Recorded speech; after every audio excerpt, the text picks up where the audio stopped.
मैंने एक हाउ मोन की रिच हेयरेस से शादी की थी, लेकिन शादी के दूसरे ही दिन नौकरानी मुझे उठाकर घर साफ करने के लिए बुलाने आ जाती है, जिस पर मैं सोच में पड़ जाता हूँ कि इतना बड़ा हार्मोन फैमिली होकर भी क्या दामाद से झाड़ू लगवाया जाता है। कहीं शादी के तुरंत बाद मुझे दबाने की कोशिश तो नहीं हो रही, या फिर नौकर लोग अपने मालिक की तरफ से जानबूझकर मुझे परेशान कर रहे हैं। जिस पर जैसे ही मैं दरवाजा खोलकर नीचे देखता हूँ, मैं पूरी तरह स्टंड रह जाता हूँ, क्योंकि जमीन पर हर तरफ सिर्फ बैंक कार्ड ही बैंक कार्ड पड़े होते हैं। तभी नौकरानी कहती है, यंग मास्टर, ये सब ओल्ड मैडम ने पहले से तैयार करवाया था। मुझे लगा शुभ समय निकल न जाए, इसलिए मैं आपको जल्दी बुलाने आ गई। मुझे अभी भी कुछ समझ नहीं आता। जिस पर वो फिर कहती है, ओह सही है, शायद यंग मास्टर को यहाँ की ट्रेडिशन नहीं पता। शादी के दूसरे दिन सुबह सास अपने दामाद के लिए पैसे रखती है ताकि वो उन्हें झाड़ू से स्वीप करे, लेकिन ओल्ड मैडम को ज्यादा झंझट पसंद नहीं, इसलिए उन्होंने सीधे बैंक कार्ड ही रखवा दिए। आपको बस सिंबॉलिकली थोड़ा सा स्वीप करना है। यह सुनकर मैं अंदर ही अंदर सोचने लगता हूँ कि ये कैसी ट्रेडिशन है भाई। अगर रोज सुबह ऐसे बैंक कार्ड स्वीप करने को मिले तो कौन देर तक सोना चाहेगा और कौन उठते ही इरिटेटेड होगा। जिस पर मैं तुरंत झाड़ू उठाता हूँ और कमरे के बाहर पड़े सारे कार्ड स्विप करके अंदर खींचने लगता हूँ। मुझे नहीं पता एक कार्ड में कितना पैसा है, लेकिन अगर एक कार्ड में सिर्फ 10,000 युआन भी हों,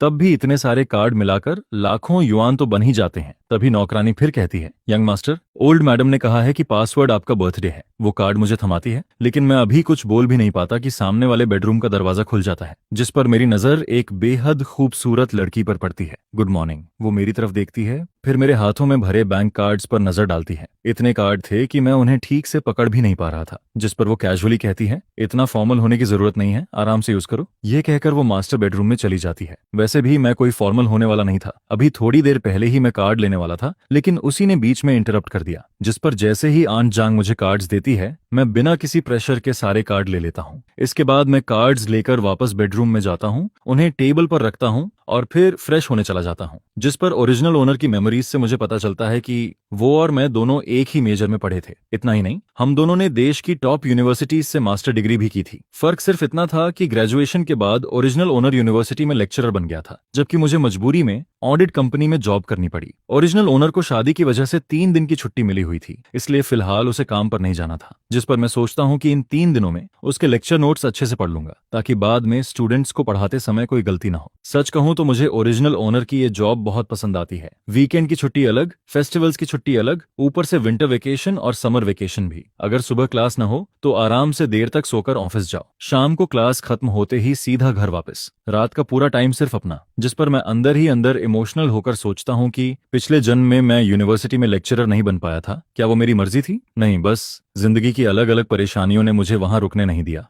थैंक यू ओरिजिनल ओनर, सच में बहुत बहुत थैंक यू। इसी बीच मैं फेस वॉश कर रहा होता हूँ कि बगल वाले कमरे से आवाज आती है, जिस पर मैं टूथब्रश मुंह में दबाए बाथरूम से झांक कर देखता हूँ और पाता हूँ कि वो ड्रेसिंग रूम से बाहर आ चुकी है। जल्दी फ्रेश होकर नीचे ब्रेकफास्ट के लिए आ जाओ। उसकी ये बात सुनकर मुझे अजीब सा फील होता है, जैसे हम दोनों काफी समय से साथ रह रहे हों। जबकि सच्चाई ये थी कि ओरिजिनल ओनर और फू युनशु आज से पहले सिर्फ 2 बार मिले थे, पहली बार एंगेजमेंट पर और दूसरी बार शादी में। इसके बाद ब्रेकफास्ट टेबल पर फू युनशु मुझे पूरी तरह इनविजिबल समझती है। वो पूरे समय मुझसे एक शब्द तक नहीं बोलती, लेकिन खाना खत्म होने के बाद वो एक बैंक कार्ड टेबल पर रख देती है। अब से तुम्हारा पॉकेट मनी इसी कार्ड में ट्रांसफर होगा, इसे यूज करना। ये कार्ड तुम्हारे आईडी से बना है, सही है ना? जिस पर मैं अंदर ही अंदर एक्साइटेड हो जाता हूँ। आखिर रिच फीमेल सीईओ वाली कहानी का पॉकेट मनी सीन भी आ ही गया। सच कहूँ, जब तक पैसा हाथ में आ रहा है मुझे फर्क नहीं पड़ता वो मुझसे बात करे या नहीं। चाहे वो घर वापस ना आए तब भी मुझे कोई प्रॉब्लम नहीं है। यह कहकर फू युनशु सीधा ऑफिस चली जाती है, जिस पर मैं कार्ड उठाकर वापस कमरे में आता हूँ और उसे बाकी स्वीप किए हुए कार्ड्स के साथ रख देता हूँ। लेकिन थोड़ी देर बाद क्यूरियोसिटी की वजह से मैं फोन बैंकिंग ऐप खोलता हूँ और उस नए कार्ड को लिंक करने की कोशिश करता हूँ, जिस पर कार्ड तुरंत लिंक हो जाता है। मैं अंदर ही अंदर सोचता हूँ, वाह, ये रिच हेयर सच में काफी थॉटफुल है। आजकल सब फोन पेमेंट यूज करते हैं, इसलिए मेरे आईडी वाला कार्ड बनवाना सबसे आसान तरीका था। लेकिन अगले ही पल बैलेंस देखकर मेरी आंखें खुली की खुली रह जाती हैं। 2 मिलियन युआन,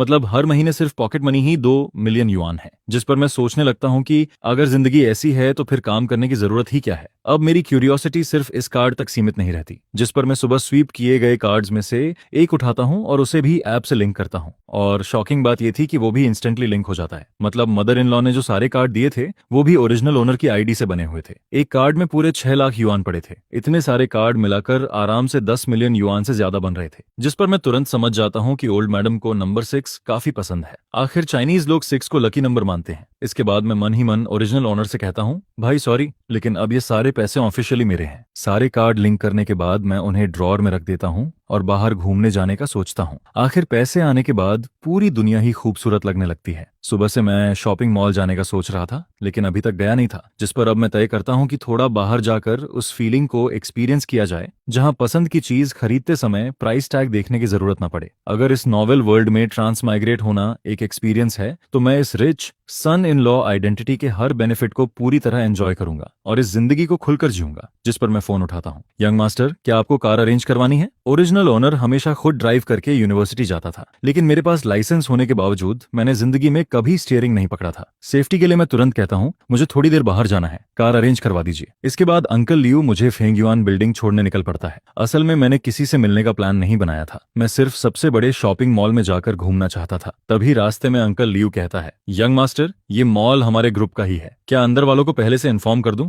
जिस पर मैं तुरंत मना कर देता हूँ, नहीं, मैं बस कैजुअली घूमने आया हूँ। इस बिल्डिंग में कुल 28 फ्लोर्स थे। 8वें फ्लोर से ऊपर ऑफिस कंपनीज थीं, जबकि नीचे पूरा लग्जरी शॉपिंग मॉल था। बेसमेंट में पार्किंग एरिया था। पहले 7 फ्लोर्स पर luxury brands, supermarket, mother and baby stores, indoor playground, restaurants, book store, cinema, gym, clothing stores, cafe, cat cafe और न जाने क्या क्या था। पूरा मॉल अंदर से बेहद लग्जरियस दिखता है, जिस पर जैसे ही मैं अंदर जाकर एक लग्जरी कार शोरूम की तरफ बढ़ता हूँ, तभी एक मैरिड कपल सीधे मेरी तरफ आते दिखाई देते हैं। टीचर वैन, आप यहाँ कैसे? जिस पर मैं शांत होकर ओरिजिनल ओनर की मेमोरी सर्च करने लगता हूँ। ये आदमी ओरिजिनल ओनर का कॉलिग था, जिसका नाम जियांग हाओ था। उसकी वाइफ की डिलीवरी डेट आने में अब भी 1 महीने से थोड़ा ज्यादा समय बाकी था। दोनों यूनिवर्सिटी में एक ही ऑफिस शेयर करते थे, लेकिन जियांग हाओ रेयरली ऑफिस आता था। ज्यादातर वहां सिर्फ मैं ही रहता था, जिस पर उसे हमेशा लगता था कि मैं उसकी जगह कब्जा करके बैठा हूँ। उसका सवाल सुनकर मुझे थोड़ा अजीब फील होता है, मैं यहाँ नहीं रहूंगा तो कहाँ रहूंगा? जिस पर वो फिर कहता है, क्या तुम शादी की छुट्टी लेकर होम टाउन नहीं गए थे? और शादी करके भी तुमने यूनिवर्सिटी के किसी को लेग को इन्वाइट तक नहीं किया? अब सब लोग गेस कर रहे हैं कि शायद तुम्हारी वाइफ दिखाने लायक नहीं है, इसलिए तुमने किसी को नहीं बुलाया। सब लोग इसी बात पर चर्चा कर रहे हैं कि आखिर तुम्हारी वाइफ कैसी होगी। असल में ओरिजिनल ओनर ने कभी भी कॉलेग्स को अपनी शादी के बारे में नहीं बताया था। किसी को ये तक नहीं पता था कि उसने किससे शादी की है। उसके लिए ये पूरी तरह पर्सनल मैटर था। और वैसे भी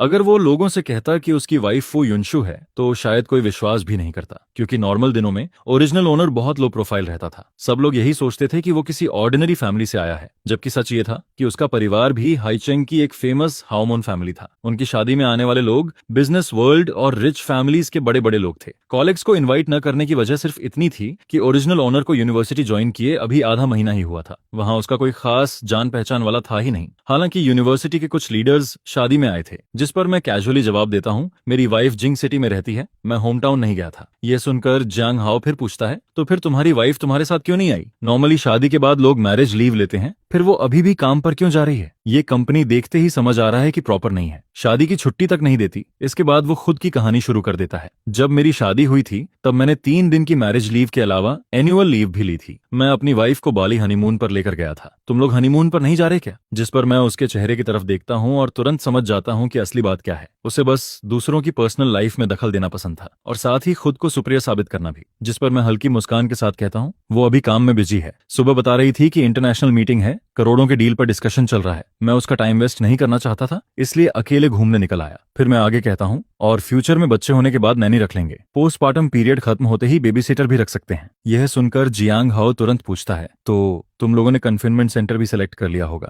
जिस पर मैं अंदर ही अंदर हंस पड़ता हूँ। रिच फैमिलीज में बच्चे खुद कौन संभाला है? वहां तो नैनी और बेबी सिटर रखना नॉर्मल बात है। मेरी ये कैजुअल बातें सीधे उसकी वाइफ के दिल में चुभ जाती हैं, क्योंकि उनकी फाइनेंशियल कंडीशन उतनी अच्छी नहीं थी। जिस पर जियांग हाओ का चेहरा तुरंत खराब हो जाता है। अभी नहीं चुना, देख रहे हैं, आज हम बेबी क्लॉथ्स खरीदने आए हैं। इसके बाद वो ऑकवर्ड होकर कहता है, अच्छा टीचर वेन, हम ऊपर 2nd फ्लोर जा रहे हैं, फिर मिलते हैं, ठीक है, बाय। उनके जाने के बाद मैं भी मदर एंड बेबी स्टोर की तरफ बढ़ जाता हूँ। मैं ओरिजिनल ओनर के चाइल्डहुड फ्रेंड के बच्चे के लिए कुछ न्यूबॉर्न सामान खरीदना चाहता था। उसकी वाइफ का अभी हाल ही में पोस्टपार्टम पीरियड खत्म हुआ था और मजेदार बात यह थी कि जियांग हाओ से मिलने के बाद ही मुझे ओरिजिनल ओनर के उस क्लोज फ्रेंड की याद आई थी। लेकिन मुझे क्या पता था कि उसी मदर एंड बेबी स्टोर में मेरी मुलाकात जियांग हाओ कपल से दोबारा हो जाएगी। जिस पर मेरा घूमने का मूड थोड़ा खराब हो जाता है। स्टोर काफी बड़ा था, इसलिए मैं सीधे दूसरे सेक्शन में चला जाता हूँ ताकि उनसे दोबारा सामना ना हो, वरना फिर उसके सार्कास्टिक कमेंट्स सुनने पड़ते। इसके बाद मैं 1 लाख युआन से ज्यादा की शॉपिंग कर देता हूँ और डिलीवरी एड्रेस अपने दोस्त के घर का दे देता हूँ। फिर मैं गोल्ड स्टोर की तरफ निकल जाता हूँ। असल में ओरिजिनल ओनर को बचपन से ही ब्रांडेड चीजें और एक्सपेंसिव गिफ्ट्स मिलते रहे थे,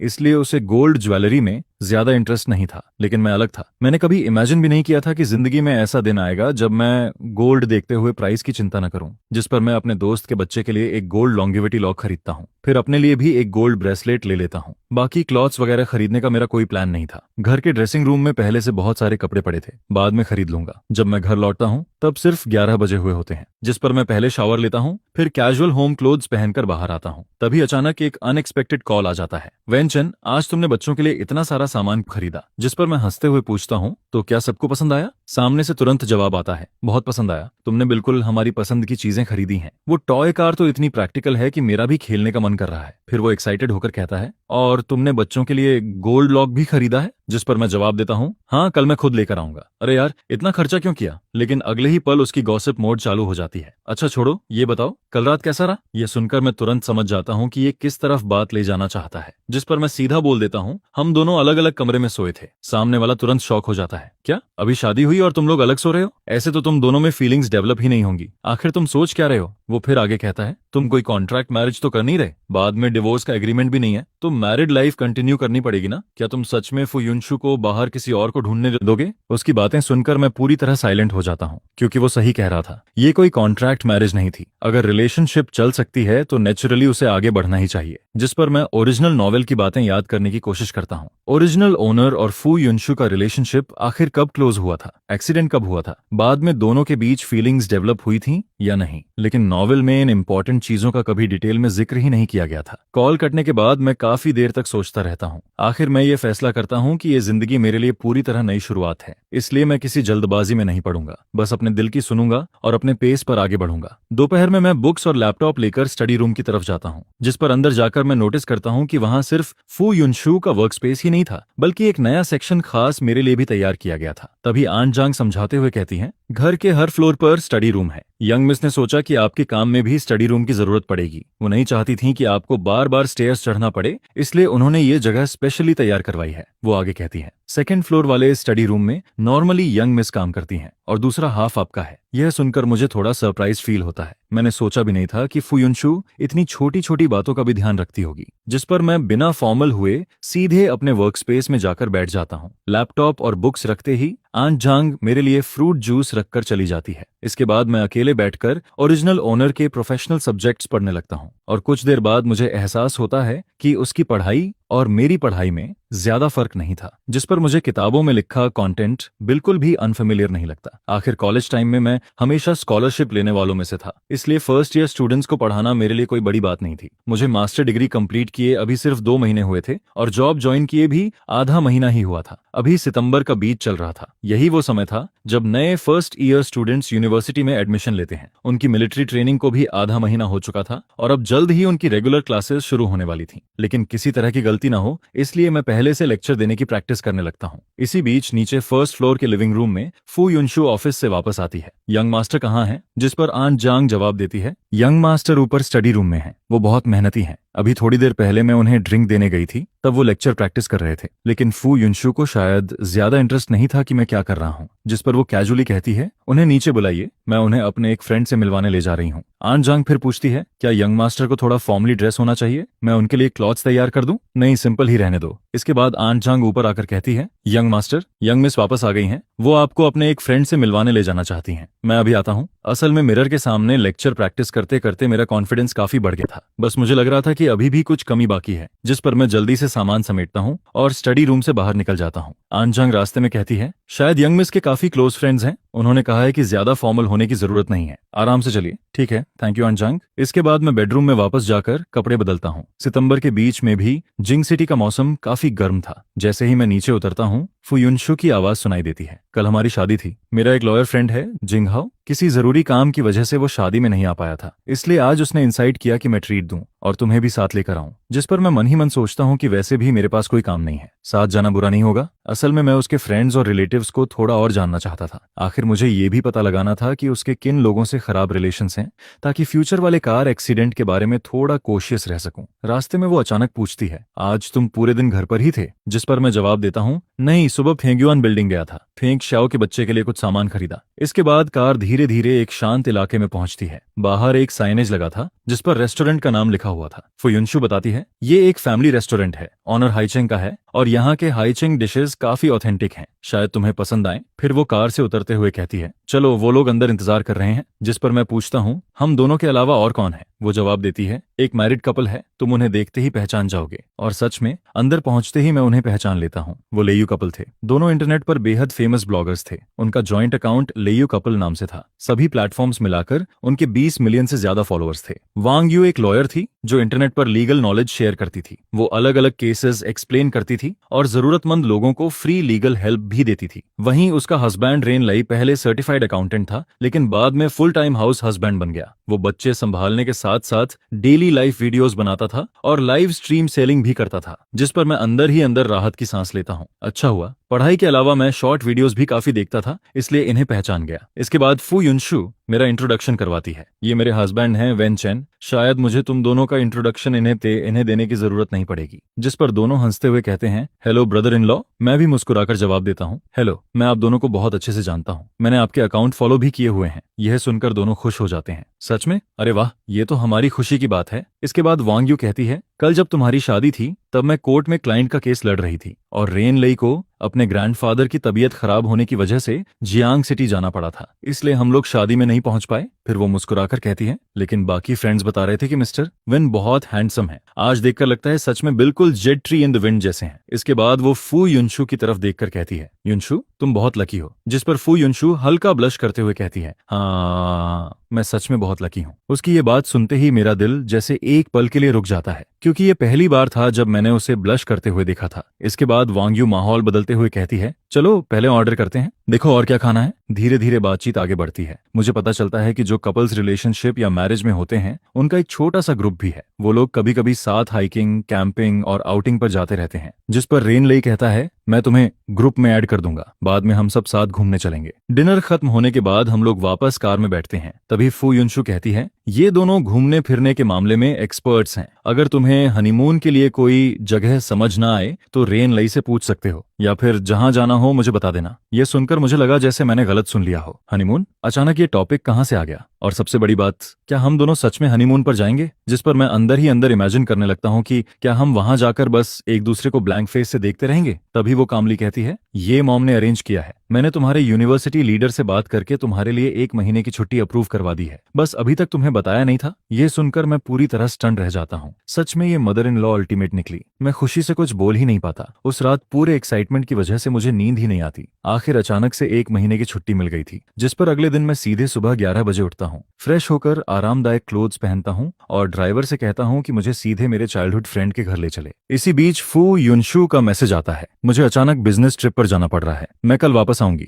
इन 2 दिनों में तुम अपना सामान तैयार कर लेना। कल शाम हमारी फ्लाइट गैंग सिटी के लिए है। ये पढ़कर मैं अंदर ही अंदर दंग रह जाता हूँ। प्लेन टिकट्स तक पहले से बुक हो चुकी थी। सच में उसकी वर्किंग स्टाइल बेहद फास्ट और एफिशिएंट थी। कल रात मैंने बस इतना कहा था कि मुझे कोई ऑब्जेक्शन नहीं है, वो जैसे चाहे अरेंज कर सकती है। और अब हनीमून का पहला डेस्टिनेशन सीधे गैंग सिटी निकल आया। वैसे मुझे भी गैंग सिटी देखने की काफी इच्छा थी। आखिर वो जगह अपनी लग्जरी और नाइट लाइफ के लिए फेमस थी। लेकिन अफसोस, मैं अभी दोस्त के घर से खाना खाकर निकला ही था कि अचानक मदर इन लॉ साइड से एक कॉल आ जाता है, यंग मास्टर, ओल्ड मैडम गिर गई हैं, अभी उन्हें हॉस्पिटल ले जाया गया है। यह सुनते ही मैं तुरंत कॉल काटता हूँ और सीधे हॉस्पिटल की तरफ भागता हूँ। जब मैं पहुंचता हूँ तब mother in law already operation room में जा चुकी होती हैं, जिस पर सर्वेंट्स मुझे पूरी बात बताते हैं। यंग मास्टर, खाना खाने के बाद ओल्ड मैडम गार्डन में वॉक करने गई थी। वहां कॉर्नर में एक स्ट्रे कैट बैठी थी। उसे देखकर उन्हें दया आ गई और वो उसे खाना देने के लिए आगे बढ़ी। लेकिन परसों रात बारिश हुई थी, उस कोने की जमीन अभी भी गीली थी। ओल्ड मैडम का पैर फिसल गया और वो गिर गईं।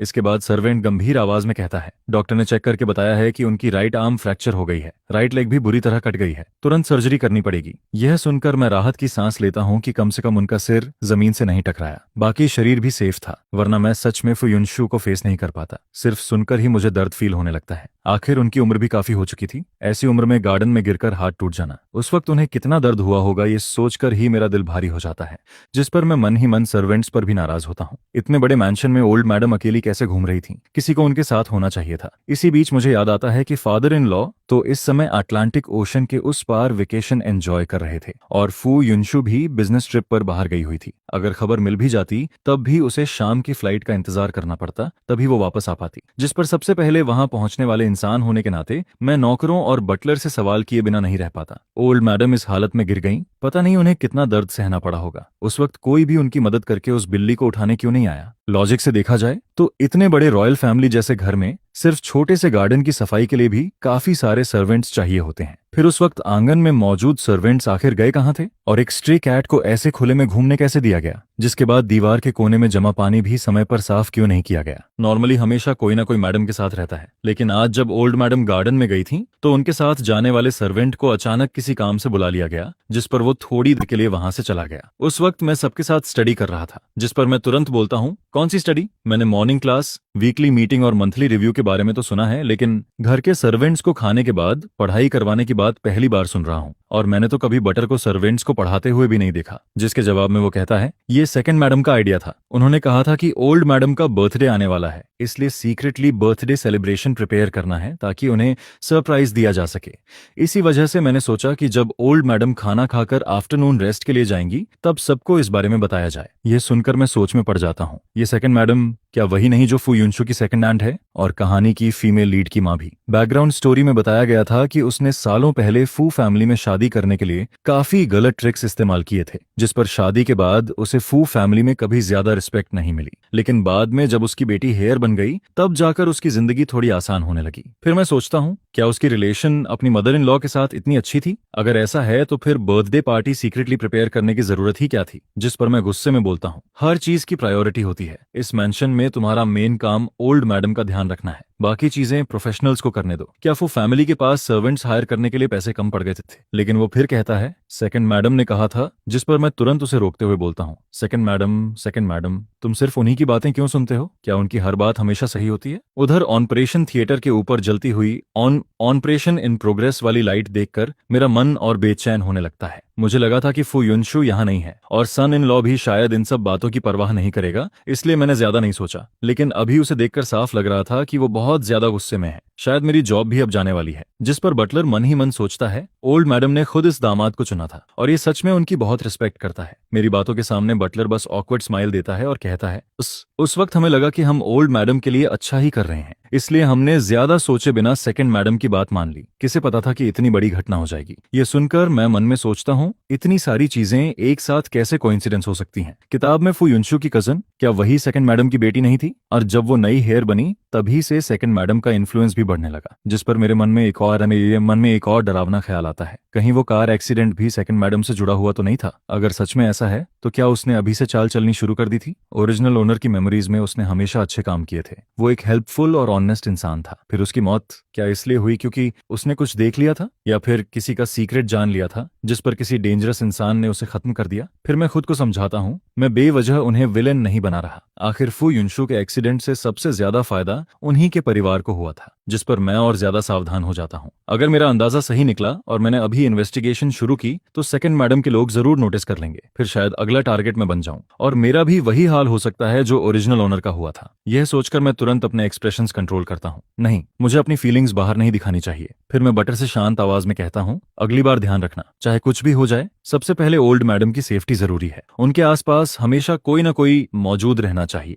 और कोर्टयार्ड का हर कोना साफ होना चाहिए। अब जो होना था वो हो चुका था, इसलिए सब बस ऑपरेशन रूम के बाहर इंतजार करते रहते हैं। जिसके बाद मैं पूछता हूँ, फू युनशु को खबर दी गई? जिस पर बटर जवाब देता है, जी, यंग मिस को कॉल कर दिया गया है, वो वापस आने के रास्ते में है। समय ऐसे गुजरता है जैसे पूरा एक सेंचुरी बीत गई हो और आखिरकार डॉक्टर ओल्ड मैडम को ऑपरेशन रूम से बाहर लेकर आता है, जिस पर मैं नोटिस करता हूँ कि ये डॉक्टर फू युनशु का पुराना क्लासमेट है, इसलिए वो मुझे तुरंत पहचान लेता है और कहता है, मिस्टर वेन, ज्यादा चिंता मत कीजिए, ऑपरेशन ज्यादा कॉम्प्लिकेटेड नहीं था, बस बोन फ्रैक्चर हुआ था, इसलिए 3 नेल्स लगाने पड़े। ओल्ड मैडम को थोड़ा दर्द जरूर सहना पड़ेगा, लेकिन अगर वो अच्छे से रेस्ट करेंगी तो कुछ समय बाद ठीक हो जाएंगी। मैं राहत की सांस लेते हुए कहता हूँ, डॉक्टर, आपने बहुत मेहनत की, मैं पहले ओल्ड मैडम को देख लेता हूँ। इसके बाद मैं वार्ड में जाकर ओल्ड मैडम के बेड के पास खड़ा हो जाता हूँ। इस वक्त वो अभी भी अनकॉन्शियस थीं और उनके हाथ में ड्रीप लगी हुई थी। कमरे में मेरे अलावा बटरफिंग, 2 सर्वेंट्स और एक नर्स मौजूद थे, जिस पर मैं धीरे से कहता हूँ, इतने सारे लोग पेशेंट के आसपास मत खड़े रहो, इससे उनकी रेस्ट डिस्टर्ब होगी। आप सब बाहर वेटिंग रूम में इंतजार करो। कुछ देर बाद आखिरकार ओल्ड मैडम धीरे धीरे आंखें खोलती हैं, फिर मुस्कुराकर कहती हैं, चिंता मत करो, इंसान की जिंदगी में छोटी मोटी चोट लगती रहती है। लोग कहते हैं कि फ्रैक्चर होना किसी बड़ी मुसीबत को अपने ऊपर लेना होता है, तो समझ लो मैंने अपने लिए एक डिजास्टर टाल दिया। उन्हें देखकर मेरे दिल में अजीब सी वार्मत महसूस होने लगती है। वो मुझे अपनी रियल मदर से भी ज्यादा करीब लग रही थी, जिस पर मैं मुस्कुराकर कहता हूँ,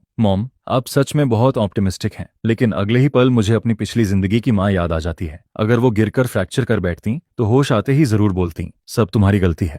अगर तुम लोग सक्सेसफुल होते और मेरे लिए अच्छा घर खरीद देते तो क्या मैं गिरती? मेरी किस्मत ही खराब है। पूरी जिंदगी मेहनत की, लेकिन कोई भी बच्चा लॉयल नहीं निकला। फिर मुझे याद आता है कि अभी तक मैं ओरिजिनल ओनर के रियल पेरेंट्स से भी नहीं मिला हूँ। जब वो 6 साल का था तभी उसके पेरेंट्स का डिवोर्स हो गया था, जिसके बाद दोनों ने जल्दी ही नई फैमिली बना ली। ओरिजिनल ओनर अपने फादर और स्टेप मदर के साथ बड़ा हुआ और उनका रिलेशन भी ठीक ठाक ही था। शादी के वक्त दोनों आए जरूर थे, लेकिन अपने नए पार्टनर और बच्चों के साथ। जिस पर मैं ओल्ड मैडम से कहता हूँ, मॉम, आप बस आराम कीजिए, मैं घर जाकर किचन अरेंज करता हूँ और आपके लिए खाना भेजता हूँ। अभी आपको अच्छे से न्यूट्रिशन लेना होगा, लेकिन वो तुरंत मना कर देती हैं, जरूरत नहीं है, घर में शेफ्स और सर्वेंट्स हैं, वो खुद खाना भेज देंगे, तुम्हें परेशान होने की जरूरत नहीं, तुम बस यहाँ बैठकर मुझसे बातें करो। फिर वो मुस्कुराते हुए कहती हैं, कल तुम दोनों हनीमून पर जाने वाले थे ना? सुना है पहला स्टॉप हार्बर सिटी है। चलो मैं तुम्हें अपनी पुरानी मेमोरीज सुनाती हूँ जब मैं वहां गई थी। जिस पर मैं तुरंत बोल पड़ता हूँ, मॉम, अब हनीमून का क्या मतलब? वैसे भी मेरी 1 महीने की छुट्टी है, मैं घर पर रहकर आपकी देखभाल करूंगा। यह सुनकर ओल्ड मैडम हल्का सा हंस देती हैं। वो ऐसी इंसान थीं जिन्हें बीमारी में भी बच्चों की सेवा नहीं चाहिए होती। उल्टा वो चाहती थीं कि हम अपनी हनीमून ट्रिप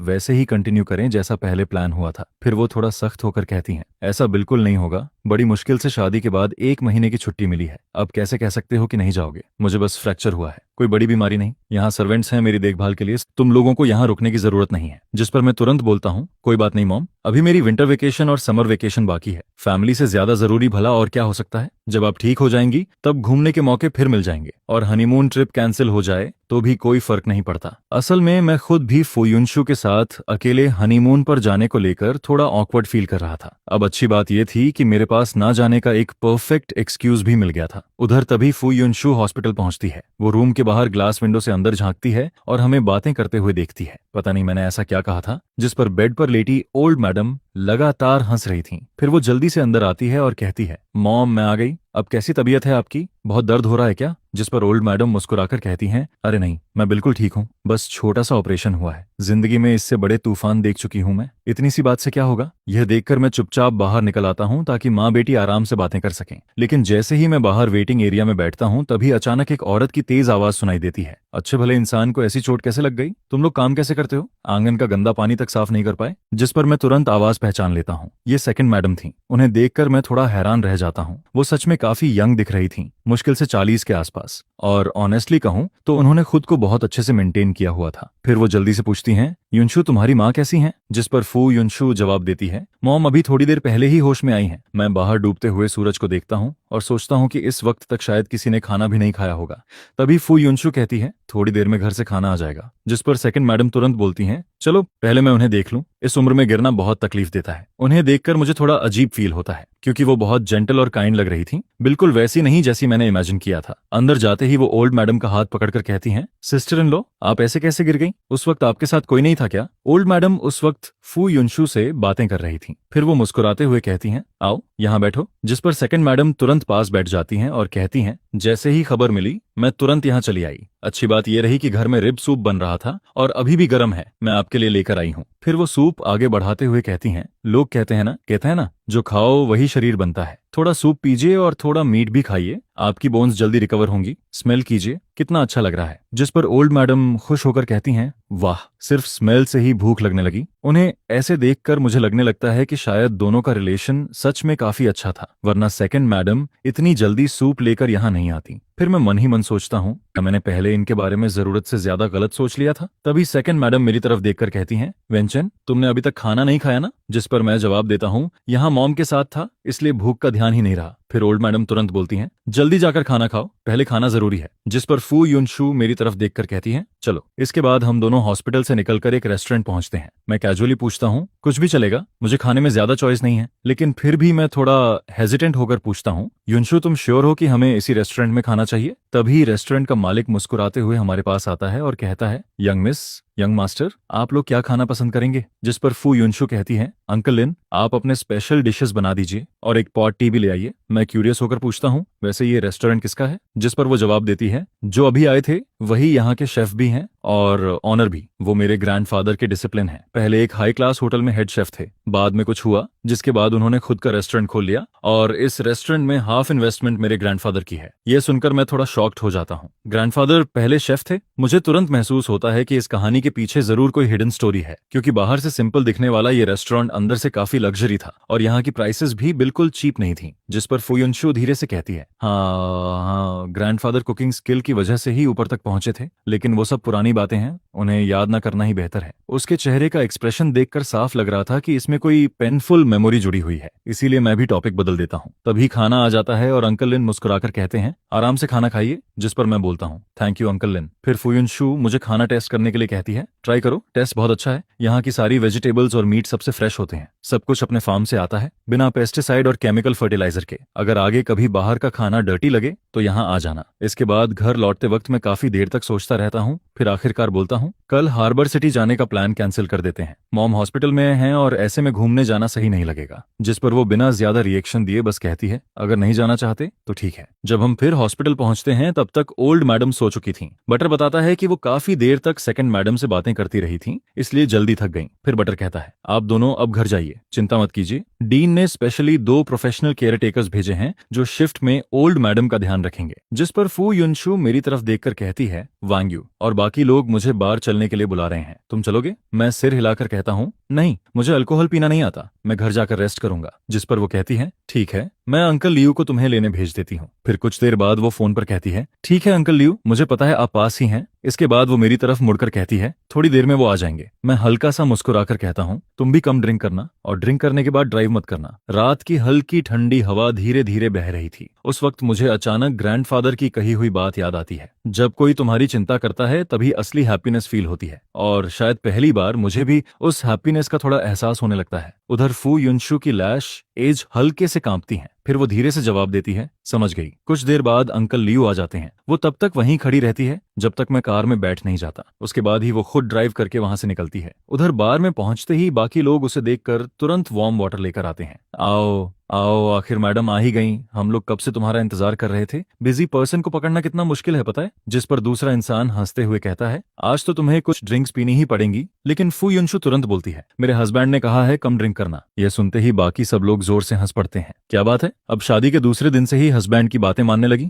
फिर कोई मजाक उड़ाते हुए कहता है, अगर अल्कोहल इतनी बुरी लगती है तो आगे से बार मत आया करो, सीधे डेजर्ट शॉप जाया करो और घर जाकर हस्बैंड के साथ वाइन पीना। यह सुनकर सब लोग फिर हंसने लगते हैं। लेकिन अगले ही दिन सुबह मुझे जियांग हाओ का अचानक फोन आता है, टीचर वेन तुमने छुट्टी क्यों ली? एक पूरा महीना हनीमून के लिए लीव ले ली। मैं कैजुअली जवाब देता हूँ, जाना है या नहीं ये जरूरी नहीं कि मैं सबको बताऊं। लेकिन मेरी बात सुनते ही वो तुरंत भड़क जाता है, सेमेस्टर अभी शुरू ही हुआ है और तुमने लीव ले ली। डिपार्टमेंट हेड ने मेरी और एक दूसरी टीचर की क्लासेस तुम्हारे ऊपर डाल दी हैं। तुम्हें पता भी है तुमने हम पर कितना बर्डन डाल दिया। जिस पर मैं थोड़ा ऑकवर्ड होकर कहता हूँ, मैंने इस बारे में ऑनेस्टली नहीं सोचा था। वैसे भी छुट्टी तो हर कोई लेता है और ये अरेंजमेंट स्कूल मैनेजमेंट ने किया है, मैंने नहीं। लेकिन वो गुस्से में बोलता रहता है, मुझे लगता है तुमने जानबूझकर ऐसा किया है। क्या इसलिए क्योंकि मेरी वाइफ डिलीवरी के करीब है और मैं लीव लेने वाला था? तुम्हें डर था कि तुम्हें मेरी क्लासेस लेनी पड़ेंगी, इसलिए पहले ही छुट्टी लेकर सारी क्लासेस मेरे सिर पर डाल दी। यह सुनकर मैं अंदर ही अंदर इरिटेट हो जाता हूँ। क्या मैं बैकडोर एंट्री लेकर आया हूँ और ऊपर से जानबूझकर क्लासेस भी उस पर डाल रहा हूँ?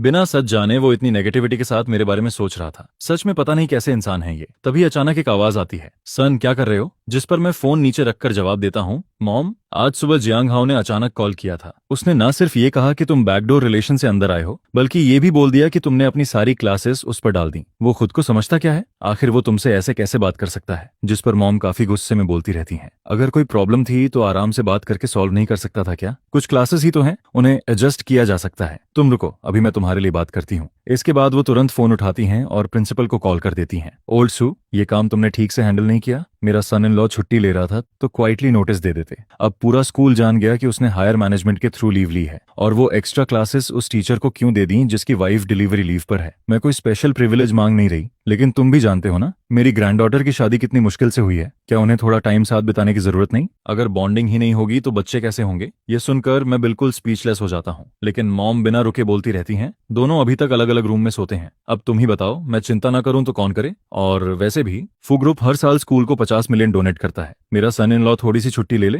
तो क्या प्रॉब्लम है? उन 2 टीचर्स को एक्स्ट्रा पेमेंट दे दो, मामला वहीं खत्म हो जाएगा। इतनी सी बात भी सॉल्व नहीं कर सकते क्या? जिस पर सामने वाला शायद तुरंत मान जाता है। फिर मॉम आखिर में कहती हैं, ठीक है, तुम किसी को बोलकर शेड्यूल फिर से अरेंज करवा दो। फोन रखने के बाद वो मेरी तरफ देखकर मुस्कुराती हैं। चिंता मत करो, प्रिंसिपल शू सब ठीक कर देगा। मैं मन ही मन सोचने लगता हूँ, पहले मुझे रिलेशन यूज करके ऊपर आने वाले लोग बिल्कुल पसंद नहीं थे, लेकिन अब ऑनेस्टली कहूँ तो ये 1 महीने की आरामदायक छुट्टी मुझे बुरी भी नहीं लग रही थी। फिर मैं सोचता हूँ जब वापस स्कूल ज्वाइन करूंगा तब उन दोनों टीचर्स को गिफ्ट जरूर दूंगा, कम से कम ग्रैटिट्यूड तो दिखाना चाहिए। इसके बाद मॉम कहती हैं, चलो मुझे बाहर थोड़ा वॉक करवा दो, आज मौसम अच्छा है। जिस पर मैं तुरंत उनका हाथ पकड़कर बाहर ले जाता हूँ। आज आसमान में बादल थे, धूप भी नहीं थी, इसलिए वेदर काफी कंफर्टेबल लग रहा था। फू फैमिली की ओल्ड विला एक शांत इलाके में थी, लेकिन अच्छी बात यह थी कि वहां से हॉस्पिटल और स्कूल दोनों ज्यादा दूर नहीं थे। मैं धीरे धीरे ओल्ड मैडम को सपोर्ट करते हुए शांत रास्ते पर चलाता हूँ। तभी वो अचानक बोलती हैं, चैन, मुझे पता है तुम दोनों अलग अलग रूम में सोते हो, तुम्हें बताने की जरूरत नहीं, मैं समझ गई हूँ, ये जरूर युनशु का आइडिया होगा। फिर वो थोड़ा नाराज होकर कहती हैं, इन दिनों वो बहुत बिजी थी और मैं अभी हॉस्पिटल से वापस आई हूँ,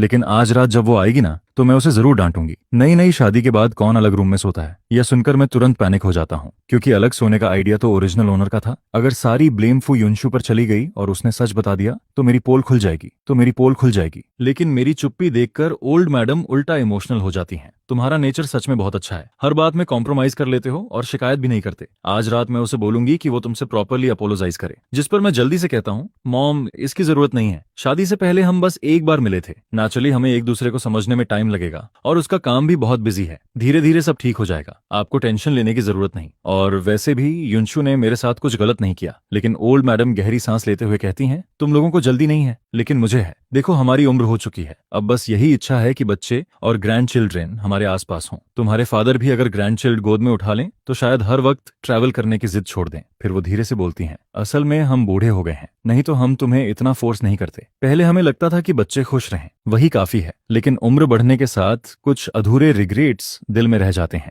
जिस पर वो हल्की आवाज में कहती हैं, हमारे घर में कोई थ्रोन तो नहीं है इनहेरिट करने के लिए, लेकिन प्रॉपर्टी बहुत ज्यादा है, आखिर उसे बाहर वालों के हाथ में कैसे जाने दें? यह सुनकर मुझे महसूस होता है कि उनकी बात बिल्कुल गलत भी नहीं थी। फू फैमिली सच में एक टॉप वेल्थी फैमिली थी और इतनी बड़ी प्रॉपर्टी नेचुरली इनहेरिटेंस इश्यू बन सकती थी। ओल्ड मैडम और ओल्ड मास्टर के पास सिर्फ फू युनशु ही थी, इसलिए उनका चिंतित होना भी नॉर्मल था। लेकिन आयरनी ये थी कि ओरिजिनल स्टोरी में आखिरकार सारी प्रॉपर्टी सेकंड ब्रांच के हाथ में चली जाती है। फिर ओल्ड मैडम मेरा हाथ पकड़कर कहती हैं, चेन, मुझे पता है तुम मेरी बात समझ रहे हो, मैं तुम्हें अभी डिसीजन लेने के लिए फोर्स नहीं कर रही, मैं बस चाहती हूँ कि तुम इस मैरिज को सीरियसली लो। शादी कोई ऐसी चीज नहीं कि मुश्किल आते ही डिवोर्स कर लो। हस्बैंड वाइफ को एक दूसरे के साथ एडजस्ट होने में टाइम लगता है। फिर वो थोड़ा सीरियस होकर कहती हैं, और एक बात साफ कहूंगी, इस फैमिली को हीयर्स चाहिए। तुम्हें पता है ना इस प्रॉपर्टी पर कितनी नजरें लगी हुई हैं। मैंने और उसके फादर ने ये सब जीरो से शुरू किया था, यहाँ तक पहुंचना आसान नहीं था। इसके बाद वो फू युनशु के चाइल्डहुड के बारे में बताने लगती हैं। जब वो छोटी थी तब उसे अपने ग्रैंडफादर के साथ कुकिंग करना बहुत पसंद था। प्राइमरी स्कूल में उसका सपना शेफ बनने का था, लेकिन उसके फादर ने उसे काफी डांटा। उसके बाद जानबूझकर उसे बिजनेस नॉलेज सिखाई गई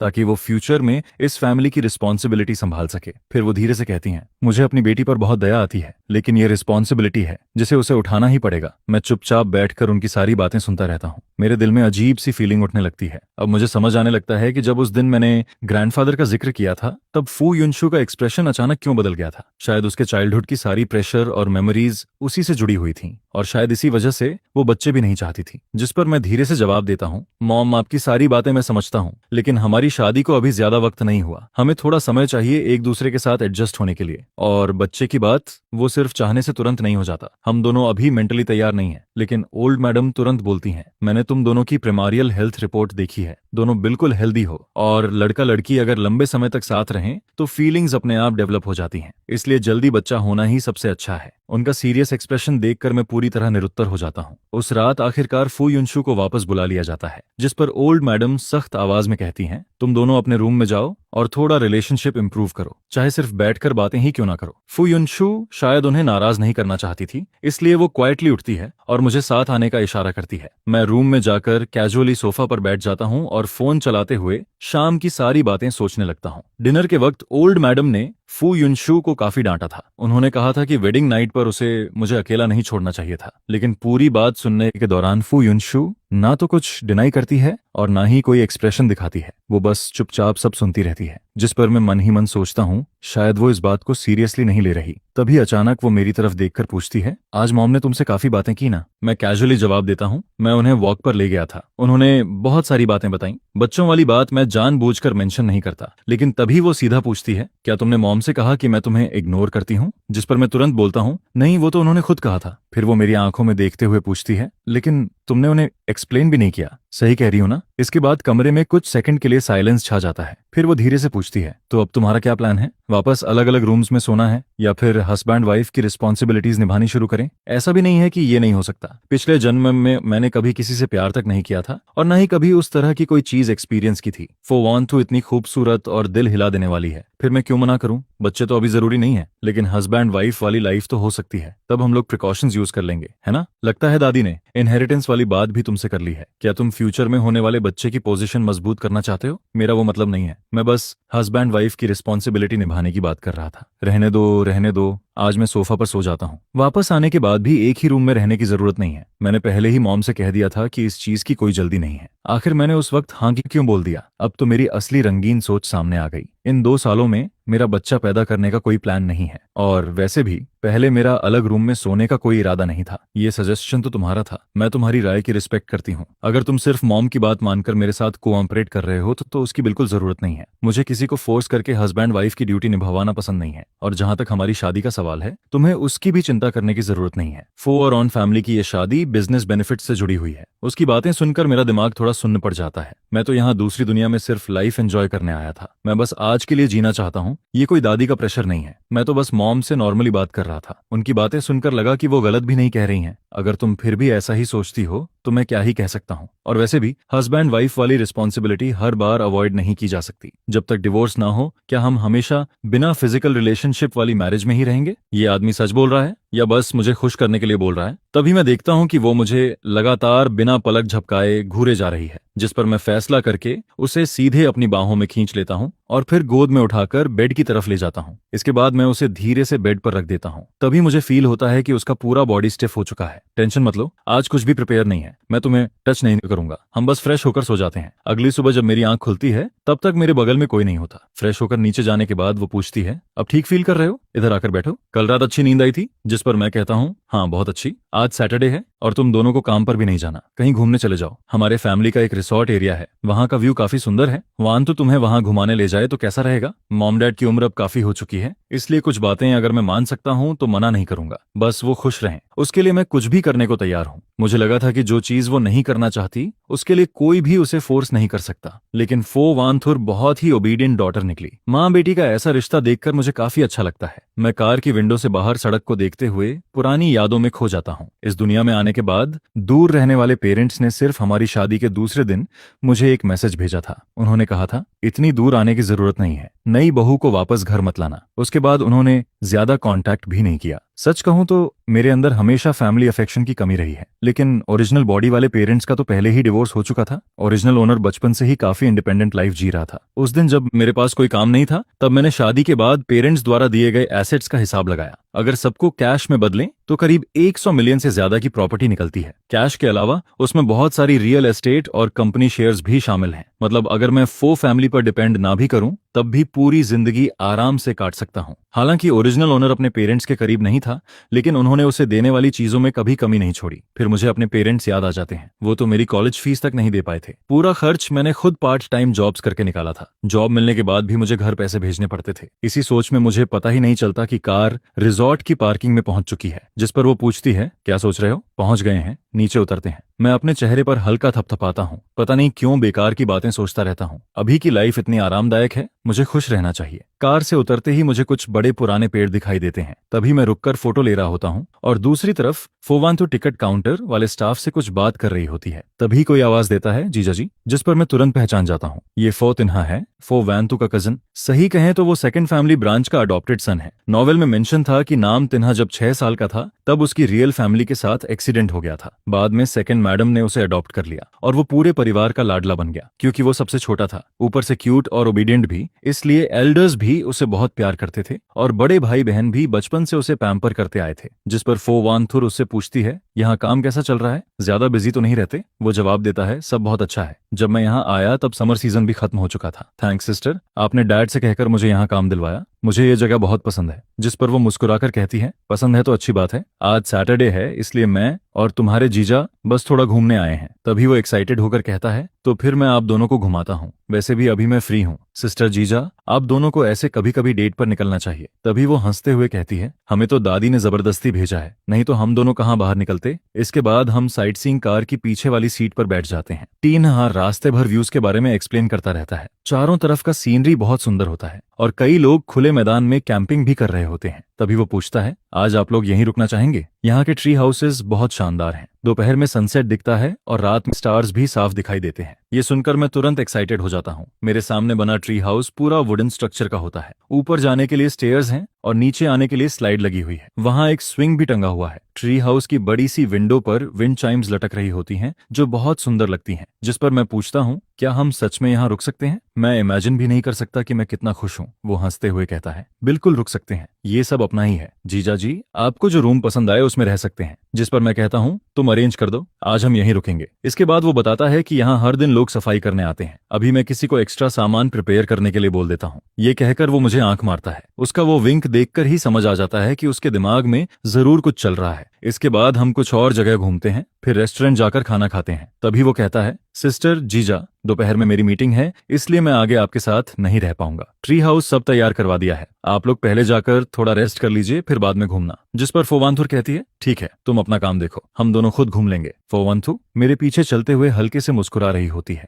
वो मुझे देखते हुए पुरानी यादों में खो जाती है। उसकी पूरी जिंदगी में अगर वो खाना, सोना और पढ़ाई नहीं कर रही होती तो या तो टैलेंट क्लासेस में जाने के रास्ते में होती या फिर कंपनी में काम कर रही होती। मैं हमेशा उन लोगों से जलता था जो अपने पेरेंट्स के साथ घूमने जाया करते थे और उन दोस्तों से भी जो स्कूल खत्म होने के बाद अपने फ्रेंड्स के साथ मूवी देखने या शॉपिंग करने चले जाते थे। मेरी यूथ में शायद कोई अच्छी मेमोरीज थी ही नहीं। बाद में जब मैं बड़ा हुआ तब डैड ने धीरे धीरे कंपनी की रिस्पॉन्सिबिलिटी मेरे हाथों में दे दी, जिस पर मुझे अपने कंधों पर और ज्यादा प्रेशर फील होने लगा। बस पिछले 2 सालों में ही मैंने अपने नीचे 2 कैपेबल असिस्टेंट्स तैयार किए, जिसके बाद कभी कभी खुद के लिए थोड़ा टाइम निकाल पाता हूँ और फैमिली के साथ ऐसे बाहर घूमने आ पाता हूँ। ये पहली बार है। तभी फोवांथुर आवाज लगाती है, जल्दी इधर आओ, डोर खोलो ना, अंदर जाकर देखना है, जल्दी करो। वानथुर तो निकलने से पहले ही की दे चुकी थी। पता नहीं ये वुमन पीछे क्या कर रही है, लेकिन सच कहूँ जब ये हंसती है ना तब बहुत खूबसूरत लगती है। जिस पर मैं कहता हूँ, जल्दी डोर खोलो। डोर खुलते ही सामने एक बड़ा सा सॉफ्ट बेड दिखाई देता है। मैं आगे बढ़कर देखता हूँ, वहाँ बेड पर 2 साफ पैजामे रखे होते हैं और उनके बगल में एक छोटा सा बॉक्स भी रखा होता है। ये जरूर उस शैतान फो तिन्हा की हरकत होगी। तभी समझ आता है कि वो बार बार मुझे आंख क्यों मार रहा था। असली मतलब तो ये था। सच में काफी थॉटफुल निकला वो। फोवांथुर की नजर भी उस बॉक्स पर पड़ जाती है। ऊपर से वो काम दिखने की कोशिश करती है लेकिन उसके हल्के लाल हुए चीक्स सब रिवील कर देते हैं। फिर वो कहती है, तुम पहले शॉवर ले लो, वैसे भी तुम रेस्ट करना चाहते थे ना। खाना खाने के बाद मुझे थोड़ी नींद आ रही है, ऊपर से सुबह भी जल्दी उठ गई थी, अब तो आंखें बंद होने लगी हैं। जिस पर मैं पैजामे लेकर बाथरूम में चला जाता हूँ। नहाकर बाहर आता हूँ तो देखता हूँ कि फोवांथुर सोफा पर बैठकर बुक पढ़ रही होती है। मैं पूछता हूँ, क्या तुम रेस्ट नहीं करोगी? जिस पर वो जवाब देती है, तुम पहले सो जाओ, मैं शॉवर लेकर आती हूँ। ये सुनकर मैं सीधे बेड पर लेट जाता हूँ। कुछ ही देर में मेरी आंख लग जाती है और मैं गहरी नींद में सो जाता हूँ। बाद में जब फोवांथुर शॉवर लेकर आती है तो वो भी मेरे बगल में लेट जाती है। तभी अचानक मैं नींद में पलटता हूँ और लगभग अपना हाथ उसके ऊपर रख देता हूँ, जिस पर वो हल्के से सांस छोड़ती है। फिर उठकर वापस सोफा पर जाकर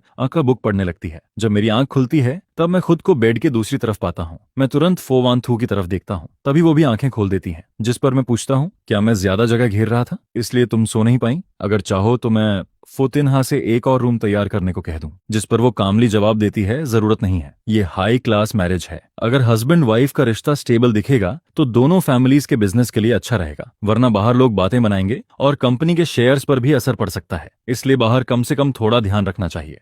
रात में मैं बेड पर लेटा हुआ आसमान देख रहा होता हूँ, फिर मैं कहता हूँ, वांथु, क्या तुम्हें पता है वो वाला कॉन्स्टलेशन बिग बियर है? आधी नींद में वो जवाब देती है, हाँ पता है, जिस पर मैं एक्साइटेड होकर कहता हूँ, तो मुझे दिखाओ ना। करीब 10 मिनट बाद रिजॉर्ट मैनेजर किसी को टेलीस्कोप लेकर भेज देता है। वो वांतु टेलीस्कोप एडजस्ट करके मुझे बुलाती है। मैं जैसे ही उसमें देखता हूँ मेरी आंखें चमक उठती हैं। ये तो अनबिलीवेबल है, इतना क्लियर दिख रहा है, बहुत सुंदर है। फिर वो मुझे ओरियन कॉन्स्टलेशन दिखाते हुए कहती है, वो 3 स्टार्स जो एक लाइन में हैं वही उसका बेल्ट है, जिस पर मैं धीरे से कहता हूँ, वांथु थैंक यू, आज मैंने सबसे खूबसूरत स्टारी स्काई देखा है, और सच कहूँ तुम भी बहुत खूबसूरत हो। अगले दिन फोतिनहा मुझे ब्रेकफास्ट के लिए बुलाने आता है। वो लगातार आंख मारते हुए पूछता है, तो कैसा रहा? कल रात मजा आया ना? जिस पर मैं मिल्क का सिप लेते हुए पूछता हूँ, किस बात का मजा? तभी वो ओल्ड लेडी की तरह आंखें झपकाते हुए कहता है, कल रात इतना रोमांटिक व्यू था, छोटा सा हाउस भी परफेक्ट था, तुम दोनों ने कुछ नहीं किया क्या? जो चीजें मैंने प्रिपेयर करवाई थी उनका इस्तेमाल हुआ या नहीं? जिस पर मैं कैजुअली जवाब देता हूँ, कल हम दोनों बहुत थक गए थे, शॉवर लेने के बाद सीधे सो गए। पूरा दिन रिसोर्ट में घूमने के बाद किस में ताकत बचती है, लेकिन असल में मैं बाथरूम में जाकर कोल्ड शॉवर ले रहा था। बाहर आने के बाद मैंने देखा कि फोवंथुर असिस्टेंट के साथ फोन पर बात कर रही थी। फिर वो लैपटॉप खोलकर आधी रात तक काम करती रही और मैं टेलीस्कोप से स्टार्स देखता रहा। ये सुनकर वो हंसते हुए कहता है, अच्छा,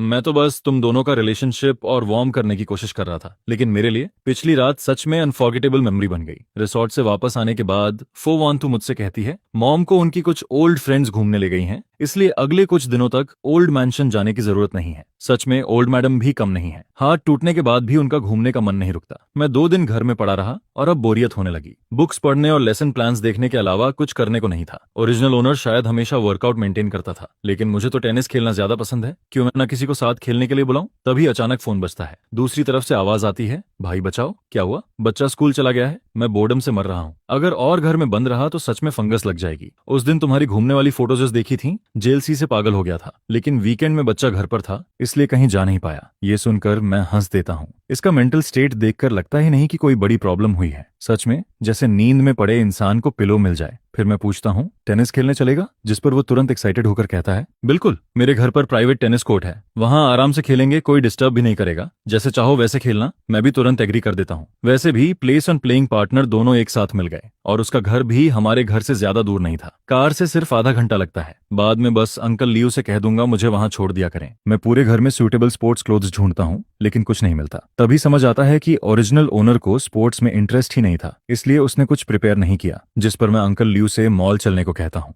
वहां जाकर मैं 2 कंफर्टेबल टेनिस आउटफिट्स खरीदता हूँ और फिर उसके घर पहुंचता हूँ। शुरुआत में हम दोनों आराम से खेल रहे होते हैं, तभी वो हंसते हुए कहता है, अभी तो सिर्फ वार्म अप चल रहा है, अब इस मूव को रोक कर दिखाओ, आज खेलकर बहुत मजा आ रहा है। आपात कब बात आ रही है? वैसे तुमने टेनिस किससे सीखी? कोई प्राइवेट कोच था क्या? जिस पर मैं दिमाग में पुरानी मेमोरीज सर्च करता हूँ। ओरिजिनल ओनर कॉलेज में टेनिस क्लब ज्वाइन कर चुका था। उसने कुछ समय ट्रेनिंग भी ली थी, लेकिन उसे इस गेम में ज्यादा इंटरेस्ट नहीं था। हालांकि उसके फैमिली कंडीशंस अच्छे थे, इसलिए प्राइवेट कोच होना कोई स्ट्रेंज बात नहीं लगती। मैं कैजुअली जवाब देता हूँ, कॉलेज में थोड़ा सीखा था। ये सुनकर वो कहता है, लेकिन तुम काफी अच्छा खेलते हो, तुम्हारे मूव्स भी बहुत प्रोफेशनल लग रहे हैं। बाद में तुम्हें वीडियो दिखाऊंगा। जब तुम टेनिस खेलते हो ना तब बहुत हैंडसम लगते हो। असल में यहाँ आने से पहले उसने मुझे मैसेज किया था, भाई क्या मैं तुम्हारा वीडियो बनाकर ऑनलाइन डाल सकता हूँ? और मैंने बिना सोचे हाँ बोल दिया था। इसीलिए जैसे ही मैं उसके घर में एंटर हुआ, उसने रिकॉर्डिंग शुरू कर दी। कुछ देर बाद हम रेस्ट करते हैं, शॉवर लेते हैं, कपड़े बदलते हैं और फिर सोफा पे बैठकर वो वीडियो देखते हैं। तभी वो एक्साइटेड होकर कहता है, भाई तुम बिल्कुल एनर्जेटिक कॉलेज स्टूडेंट जैसे लग रहे हो। इसके बाद वो मेरी बॉडी की तारीफ करने लगता है, इन लॉन्ग लेग्स को देखो और ये मसल्स भी। जवान होना सच में कितना अच्छा होता है, और रिच होना उससे भी अच्छा। पैसे हो तो जो चाहो खरीद सकते हो, फ्री टाइम में जिम जा सकते हो, स्विमिंग कर सकते हो, यहाँ तक कि प्राइवेट ट्रेनर भी हायर कर सकते हो। ऐसी बॉडी तो बननी ही थी। फिर मैं हंसते हुए कहता हूँ, लेकिन नामलोई तुम भी काफी हैंडसम हो। तभी नामलोई हंसते हुए कहता है, देखो तो सही तुम कितने मैस्कुलिन लग रहे हो। हाँ, इधर आओ, तुम्हें भी ये मैस्कुलिनिटी फील करवाता हूँ। उसी समय बगल में रखा रिकॉर्डिंग डिवाइस अभी भी ऑन होता है और वो हमारी सारी बातें रिकॉर्ड कर रहा होता है। हम लोग के घर खाना खाने के बाद मैं वापस घर लौट आता हूँ। घर आकर मैं दोपहर की नींद लेता हूँ। जब मेरी आंख खुलती है तब फोन के शॉर्ट वीडियो ऐप से नोटिफिकेशन आती है कि मेरे पास 99 से ज्यादा अनरीड मैसेजेस पड़े हैं। मैं ऐप खोलता हूँ तो प्राइवेट मैसेजेस और कमेंट्स इतने ज्यादा होते हैं कि देखना मुश्किल हो जाता है। तभी पता चलता है कि मेरे जाने के बाद नहम लोई ने वीडियो एडिट करके ऑनलाइन अपलोड कर दिया था। उसने मेरा अकाउंट भी टैग किया था। क्या यही होती है मिलियंस फॉलोअर्स वाले इन्फ्लुएंसर की ताकत? क्या मैं सच में फेमस हो गया हूँ? तभी कई लोग मैसेज भेजने लगते हैं, हैंडसम भाई सामने आ जाओ ना, प्लीज डेली लाइव वीडियोस और अपलोड करो, आंखों को सुकून मिल जाएगा, आपकी बॉडी शेप कमाल की है, थोड़ा जिम टिप्स भी शेयर करो ना, भैया उस टेनिस आउटफिट का लिंक मिलेगा क्या? इतने सारे मैसेजेस देखकर मैं खुद भी घबरा जाता हूँ। कुछ लोग पूछ रहे थे कि क्लोथ्स कौन से ब्रांड के हैं, कुछ बोल रहे थे कि वो अपने बॉयफ्रेंड के लिए भी वही खरीदना चाहते हैं। तभी नेहम लोई मुझे मैसेज करता है, भाई वीडियो देखा, तुम फेमस हो गए हो। अभी अकाउंट खोला तो मैं खुद शॉक हो गया, पहली बार इतने सारे इंटरेक्शंस देख रहा हूँ और लोग तुम्हारे क्लॉथ्स तक पूछ रहे हैं उन्हें। फिर वो थोड़ा हेजिटेट करते हुए पूछता है, क्या ये वीडियो तुम्हें परेशान कर रही है? अगर अनकंफर्टेबल लग रहा हो तो मैं डिलीट कर दूं? जिस पर मैं तुरंत जवाब देता हूं, नहीं नहीं, उसकी जरूरत नहीं है। इसके बाद मैं उससे पूछता हूं, अगर मैं फैशन मैचिंग या फिटनेस ब्लॉगर जैसा कंटेंट बनाऊं तो कैसा रहेगा? आजकल शॉर्ट वीडियोस का जमाना है, सच कहूं तो मैं भी इसे ट्राई करना चाहता हूं। जिस पर वो एक्साइटेड होकर कहता है, बिल्कुल कर सकते हो, मैं पहले ही बता रहा हूं, क्या पता हूं, अगर तुम शॉर्ट वीडियोस बनाना शुरू कर दो ना तो थोड़े ही समय में फॉलोअर्स एक्सप्लोड कर जाएंगे। नहम लोई की ये बात सुनकर मुझे भी लगने लगता है कि शायद पॉपुलैरिटी का रास्ता सच में खुल चुका है। उसी समय फो ग्रुप की बॉस फोवांथुर मीटिंग खत्म करके एलिवेटर से बाहर निकलती है। तभी सेक्रेटरी रूम के पास से गुजरते हुए वो कुछ लोगों की बातें सुन लेती है। तुम लोगों ने नहम लोई का नया वीडियो देखा? उसके साथ टेनिस खेलने वाला लड़का इतना हैंडसम है कि कमेंट्स में लोग पागल हो रहे हैं। दूसरी लड़की बोलती है, हाँ देखा, नहम लोई ने उसका पर्सनल अकाउंट भी टैग किया है, लेकिन उसके अकाउंट पर अभी ज्यादा कुछ नहीं है। फिर कोई कहता है, कमेंट्स में लोग पूछ रहे थे कि उसका गर्लफ्रेंड है या नहीं, लेकिन नहम लोई ने रिप्लाई किया कि वो मैरिड है। पता नहीं किस लड़की की किस्मत इतनी अच्छी है। दूसरी तुरंत बोल पड़ती है, उसका टेनिस आउटफिट देखा, लेटेस्ट लग्जरी ब्रांड वाला था और उसकी बॉडी सीरियसली परफेक्ट थी, मुझे तो लगता है उसके एब्स भी होंगे। और मैंने तो किसी को ये भी कहते देखा कि वो किम डे यूनिवर्सिटी का लेक्चरर है। ये सब सुनने के बाद फोवांथु वापस अपने ऑफिस में चली जाती है। फिर वो ऐप खोलती है जिसे वो बहुत कम इस्तेमाल करती थी। उसे याद आता है कि पहले जब वू और नेहम लोई ने अपना अकाउंट बनाया था तब उन्होंने ग्रुप में मैसेज करके सबसे फॉलो करने को कहा था। उस वक्त उसने शायद अपने दूसरे अकाउंट से उन्हें फॉलो किया था, लेकिन उसके बाद कभी ऐप खोला ही नहीं। वीडियो ढूंढना आसान था क्योंकि थंबनेल में साफ मैं और नहम लोई टेनिस खेलते दिखाई दे रहे थे। वीडियो देखते हुए फो वान थू को खुद एहसास नहीं होता कि उसकी नजरें लगातार मुझ पर टिकी हुई हैं। उस रात जब वो घर लौटती है तब मैं सोफा पर बैठा होता हूँ। फिर मैं पूछता हूँ, वान थू, अगर मैं घर पर वीडियोस बनाऊं तो तुम्हें कोई प्रॉब्लम तो नहीं होगी? जिस पर वो पूछती है, अचानक वीडियोस बनाने का मन कैसे हुआ? मैं मुस्कुराकर जवाब देता हूँ, 1 महीने से घर पर हूँ, खाली बैठे बैठे बोर्डम होने लगी थी, इसीलिए सोचा कुछ नया ट्राई करूं। वो शांत आवाज में कहती है, अगर ट्राई करना चाहते हो तो करो, लेकिन पहले से मेंटली तैयार रहना, नेगेटिव कमेंट्स भी आएंगे और खुद पर ज्यादा प्रेशर मत लेना। असल में वो कहना चाहती थी कि हमारे घर में तुम्हें पैसे कमाने की जरूरत नहीं है, लेकिन फिर शायद उसे लगा कि ऐसा कहना मेरी रिस्पेक्ट कम करना होगा। मैं समझ जाता हूँ कि वो मेरी चिंता कर रही है, इसलिए मैं हंसकर कहता हूँ, मुझे पता है, मैं इसे बस हॉबी की तरह देख रहा हूँ और इससे नई स्किल्स भी सीखने को मिलेंगी। मैं खुद पर प्रेशर नहीं डालूंगा, अभी तो मुझे इससे पैसे कमाने की भी जरूरत नहीं है, इसलिए मैं आराम से वीडियोस बना सकता हूँ। ज्यादा टाइम स्क्रिप्ट्स लिखने, कैमरा एंगल्स और एडिटिंग सीखने में लगा सकता हूँ, तभी तो अपने पसंद का कंटेंट बना पाऊंगा। फिर वो पूछती है, आज तुम नहम लोई के साथ घूमने गए थे? सच कहूं, मुझे थोड़ा सरप्राइज हुआ। जिस पर मैं पूछता हूँ, तुमने वीडियो देख लिया? तभी अचानक मेरे दिमाग में आता है, कहीं वो ये तो नहीं सोच रही कि मैं अटेंशन मिलने के बाद वीडियोस बनाना शुरू कर रहा हूँ। वो धीरे से जवाब देती है, आज ऑफिस में सब लोग उसी की बातें कर रहे थे, इसलिए क्यूरियोसिटी में देख लिया, लेकिन कमेंट्स पढ़ते वक्त मुझे थोड़ा अजीब लग रहा था। इतने सारे लोग तुम्हारे बारे में बातें कर रहे थे, पता नहीं क्यों दिल थोड़ा अनईजी हो गया। इसके बाद मैं उसे बताता हूँ, नहम लोई ने बच्चे को किंडरगार्टन छोड़ने के बाद मुझे कॉल किया था। वो घर में बोर हो रहा था, वैसे भी मैं टेनिस खेलना चाहता था, तो हम दोनों तुरंत रेडी हो गए। सच कहूं, उसके घर का टेनिस कोर्ट बहुत बड़ा है। हम दोनों ने पूरा सुबह खेला, बहुत मजा आया। फिर हम दोनों लिविंग रूम के सोफा पर जाकर बैठ जाते हैं। तभी वांतु पूछती है, तुम्हें टेनिस इतना पसंद है?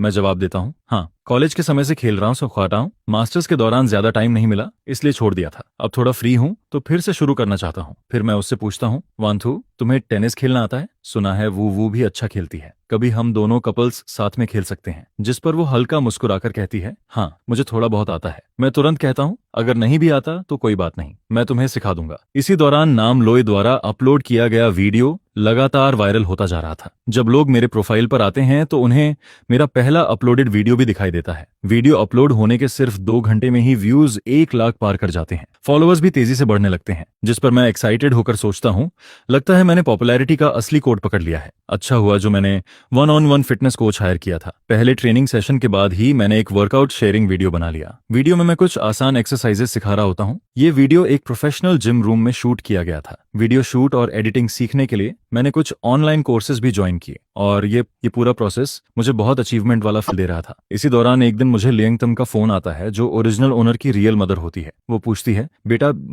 अचानक वीडियोस बनाने का कैसे सोच लिया, आजकल काम पर नहीं जा रहे क्या? जिस पर मैं जवाब देता हूँ, मदर इन लॉ ने मुझे 1 महीने की छुट्टी दिलवा दी है। वो थोड़ा शिकायत करते हुए कहती है, पहले तो तुम कहते थे घर बहुत दूर है इसलिए आने की जरूरत नहीं, अब छुट्टी मिली है फिर भी घर वापस आना याद नहीं आया? उनकी बातें सुनकर मेरा दिल थोड़ा भारी हो जाता है। मुझे हमेशा लगता था कि ओरिजिनल ओनर और उसके पेरेंट्स ज्यादा क्लोज नहीं थे, इसलिए ना वो कांटेक्ट करते थे न मैं। लेकिन आज उनकी चिंता भरी आवाज सुनकर मेरे अंदर कुछ बदल जाता है। मैं फैसला करता हूँ कि मैं उनसे मिलने जरूर जाऊंगा। अब जब मैं इस दुनिया में आ ही चुका हूँ तो ओरिजिनल ओनर के पेरेंट्स को भी अपना फैमिली मानना चाहिए। जिस पर वो खुशी से कहती हैं, ठीक है ठीक है, टाइम मिले तो घर आकर कुछ दिन रुक जाना, मॉम तुम्हारे पसंद का खाना बनाएगी। मैं हल्का मुस्कुराकर जवाब देता हूँ, जी मॉम, मुझे पता है। वांतो के घर आने के बाद मैं उसे बता दूंगा। इसके बाद माँ की तरफ से कुछ दिल से निकली हुई बातें सुनने को मिलती हैं, जिस पर पता चलता है कि माँ अपने बेटे को कॉल करती है। वो उसे वीडियो बनाने से रोकना नहीं चाहती है, बस उन्हें डर लगता है कि कहीं वो इन सब नेगेटिव प्रेशर को अकेले हैंडल न करे। हमारे घर ने आज तक कभी जानबूझकर तुम्हारी आइडेंटिटी छुपाने की कोशिश नहीं की है। नेटिजन्स तो बस कुछ ही मिनटों में तुम्हारी सारी इन्फॉर्मेशन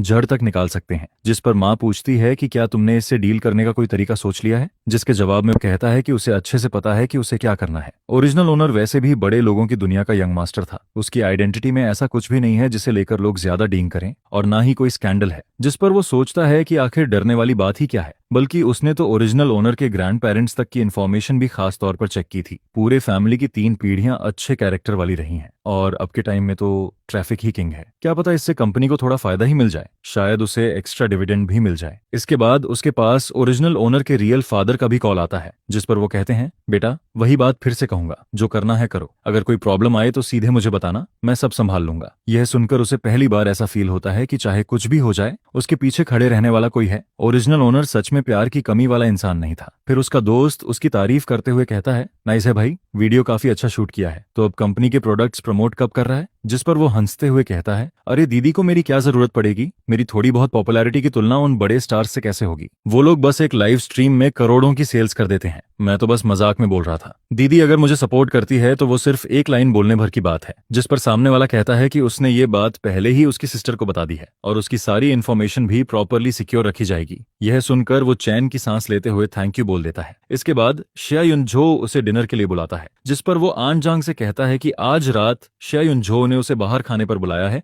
इसीलिए वो घर पर खाना नहीं खाएगा। साथ ही वो कहता है कि युनशु को भी बता देना ताकि वो जल्दी घर लौट आए। फिर दोनों हॉटपॉट रेस्टोरेंट में बैठे होते हैं, जिस पर शिया युनझो कहता है, मैंने स्पाइसी हॉटपॉट और टोमेटो हॉटपॉट दोनों ऑर्डर कर दिए हैं, ये दोनों हमारे फेवरेट हैं। इसके बाद वो उसे गौर से देखते हुए पूछता है, सिर्फ 10-15 दिन नहीं मिले और तेरी आंखों के नीचे डार्क सर्कल्स इतने हैवी कैसे हो गए? जिस पर वो थकी हुई आवाज में कहता है, मत पूछ यार, बच्चा रात भर रोता रहता है। मैं, माँ और नैनी तीनों को शिफ्ट बदल बदल कर रात में उसे संभालना पड़ता है। आजकल मेरी स्लीप पूरी तरह खराब हो चुकी है। आज वाइफ फाइनली बिजनेस ट्रिप से वापस आई है, इसलिए उसे घर पर बच्चे के साथ छोड़कर मैं तुझे बाहर खाने बुला पाया। यह सुनकर वो पूछता है, क्या हर 2 महीने के बच्चे को ऐसा फेज होता है? जिसके जवाब में शिया युनझो कहता है, नहीं, हर बच्चे को नहीं, शायद कुछ बच्चे हाई डिमांड टाइप के होते हैं, लेकिन सुन, मैं और मेरी वाइफ सेकंड चाइल्ड कभी नहीं करेंगे। फिर वो अचानक टॉपिक बदलते हुए पूछता है, वैसे तू आजकल काम पर नहीं जा रहा तो हनीमून ट्रिप जैसा कुछ प्लान क्यों नहीं करता? जिस पर वो कहता है, युनशु की कंपनी में बहुत काम है और मुझे भी लगता है कि अभी कहीं जाना सही नहीं होगा, साथ में रहते हुए थोड़ा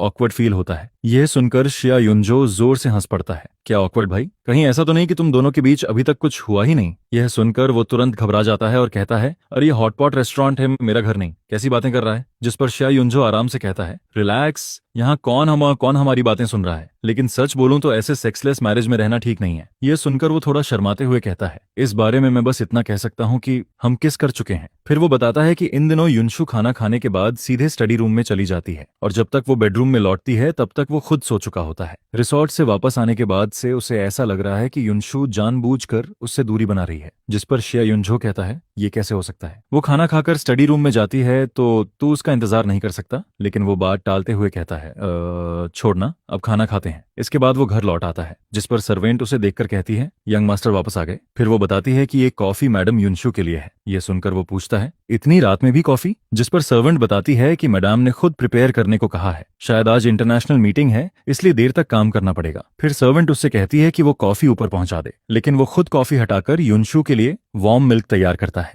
इसके बाद वो उसके स्टडी रूम में जाता है और कहता है मिल्क पी लो और थोड़ा रेस्ट कर लो, जिस पर युनशु पूछती है माँ वापस आ गई? वो कहता है हाँ अभी आया हूँ, नीचे आन जान कॉफी लेकर जा रही थी, लेकिन मुझे लगा रात में कॉफी कम पीनी चाहिए, इसलिए मैंने इसे मिल्क से रिप्लेस कर दिया। यह सुनकर युनशु मुस्कुरा देती है और कहती है थैंक यू, तुम सच में बहुत थॉटफुल हो। फिर वो पूछती है केक खाओगे मेरे साथ? जिस पर वो हैरान होकर पूछता है केक कहाँ से आया? युनशु बताती है कि रास्ते में बेकरी दिखी तो उसने कैजुअली खरीद लिया, नीचे वाले फ्रिज में तो सिर्फ इंग्रेडिएंट्स भरे पड़े रहते हैं, इसलिए वो केक ऊपर ले आई। ये सुनकर वो हंसते हुए कहता है कि इस फ्रिज में पहली बार केक रखा गया है, वरना इसमें हमेशा ड्रिंक्स ही रहती थी। इसके बाद युनशु कहती है कि आज अचानक उसका मन हुआ कि वो उसके साथ केक खाए, जिस पर वो मुस्कुराते हुए कहता है तो फिर मुझे जेंटलमैन बनकर तुम्हारा साथ देना ही पड़ेगा, आज जिम में जो मेहनत की थी वो सब बेकार चली जाएगी। यह सुनकर युनशु पूछती है तो खाओगे या नहीं? जिसके जवाब में वो कहता है खाऊंगा, पहले तुम खाओ। फिर वो केक टेस्ट करते हुए कहता है सच में बहुत टेस्टी है, पता नहीं केक अच्छा है या इसलिए अच्छा लग रहा है क्योंकि तुम मुझे खुद खिला रही हो। इसके बाद वो टेबल साफ करने के लिए उठ जाता है और युनशु से कहता है कि उसने सुना है उसकी मीटिंग शुरू होने वाली है, इसलिए वो उसे डिस्टर्ब नहीं करेगा। लेकिन तभी अचानक एक कॉल आता है, जिस पर युनशु का एक्सप्रेशन तुरंत बदल जाता है और वो कहती है क्या? मैं अभी पहुंचती हूँ। यह देखकर वो पूछता है क्या हुआ? जिसके जवाब में युनशु बताती है कि फू नियानैन ने देर रात किसी को मार दिया है और अभी पुलिस स्टेशन में है। इसके बाद वो अपनी असिस्टेंट से कहती है कि आज की इंटरनेशनल मीटिंग ली क्वाओ हैंडल करेगा। फिर वो उससे कहती है कि वो चिंता न करे और जल्दी सो जाए, उसे इंतजार करने की जरूरत नहीं है। जिस पर वो भी उसे रास्ते में केयरफुल रहने को कहता है, लेकिन उसके जाने के बाद भी उसे नींद नहीं आती क्योंकि फू नियानैन सेकंड मैडम की बेटी और युनशु की कजन है, साथ ही ओरिजिनल स्टोरी की फ्यूचर हायर भी, और अब तक वो उससे कभी मिला भी नहीं था। जिस पर वो क्यूरियोसिटी में उसका नाम इंटरनेट पर सर्च करता है और उसे फू नियानैन का शॉर्ट वीडियो अकाउंट मिल जाता है। वीडियोस में वो काफी एनर्जेटिक लड़की दिखाई देती है, साथ ही फैक्ट्री वर्कर्स के साथ भी बहुत अच्छे से घुल मिलकर रहती है। फिर एक वीडियो के नीचे कमेंट दिखता है, अरे सिस्टर नियानैन, क्या आप अपने ही फैमिली फैक्ट्री में काम कर रही हो? मेहनत करते रहो, सिस्टर युनशु तुम्हारे साथ गलत नहीं होने देगी, जल्दी ही तुम्हें हेडक्वार्टर्स में बुला लिया जाएगा। जिसके जवाब में फू नियानैन ने लिखा होता है आई लव फैक्ट्री, फैक्ट्री मुझे खुश रखती है। यह देखकर उसे याद आता है कि नॉवेल में एक बार मीटिंग के दौरान फू नियानन ने बताया था कि ग्रेजुएशन के तुरंत बाद उसे फैक्ट्री में ट्रेनिंग के लिए भेजा गया था, फिर अलग अलग डिपार्टमेंट्स में भी काम कराया गया, यानी युनशु ने उसे कोई स्पेशल प्रिविलेज नहीं दिया था, उसने भी नीचे से शुरू किया था। यह सब देखकर उसे लगता है कि सेकंड मैडम, फू शिंगहे और फू नियानैन, ये तीनों लोग काफी अच्छे हैं। अब बस युनशु के सेकंड अंकल ही ऐसे हैं जिनसे वो अभी तक नहीं मिला। लेकिन तभी गलती से उसका हाथ स्लिप हो जाता है और वो फू नियानैन की पोस्ट लाइक कर देता है, जिस पर वो तुरंत फ्रीज हो जाता है। उसे लगता है कि शायद फू नियानैन ने उसकी लाइक नोटिस कर ली होगी और अब वो ये बात युनशु को भी बता देगी। इसके बाद युनशु का मैसेज आता है, अभी तक सोए नहीं, चिंता मत करो, उसने सिर्फ सेल्फ डिफेंस में ऐसा किया था। ये सुनकर वो थोड़ा शांत हो जाता है और युनशु से कहता है कि वो जल्दी वापस आ जाए। लेकिन जब युनशु रात में लौटती है तब तक उसकी सारी नींद उड़ चुकी होती है। वंस उसकी स्लीप टूट जाए फिर उसके लिए दोबारा सोना आसान नहीं रहता। जिस पर फो वांथू वापस आकर धीरे से पूछती है, तुम अभी तक सोए नहीं? जिसके जवाब में वो कहता है, नींद नहीं आ रही थी इसलिए बस नॉक पड़ रहा था। फिर वो तुरंत पूछ बैठता है, वैसे आज रात आखिर हुआ क्या था? जिस पर फो वांथू आराम से कहती है, कोई बड़ी बात नहीं थी। इसके बाद वो बाथरूम में चली जाती है, लेकिन जब तक वो नहाकर बाहर आती है तब तक वो आधा सो चुका होता है। फिर फो वांथू आकर उसके बगल में लेट जाती है। शायद पेट के बल सोना अनकंफर्टेबल लग रहा था, इसलिए नींद में ही वो करवट बदल देता है। लेकिन अगले ही पल उसका पूरा शरीर सीधे फो वांथू के सॉफ्ट बॉडी के ऊपर आ गिरता है, जिस पर वो झटके से जाग जाता है। अब दोनों के चेहरे एक दूसरे से बस कुछ इंच की दूरी पर होते हैं। वो उसकी बॉडी वार्मथ और शॉवर जेल की हल्की खुशबू को साफ फील कर सकता था, जिस पर उसे पिछली बार वाला अनफॉरगेटेबल किस याद आ जाता है। लेकिन इस बार वो तुरंत किस नहीं करता, बल्कि चुपचाप उसके रिएक्शन को देखने लगता है।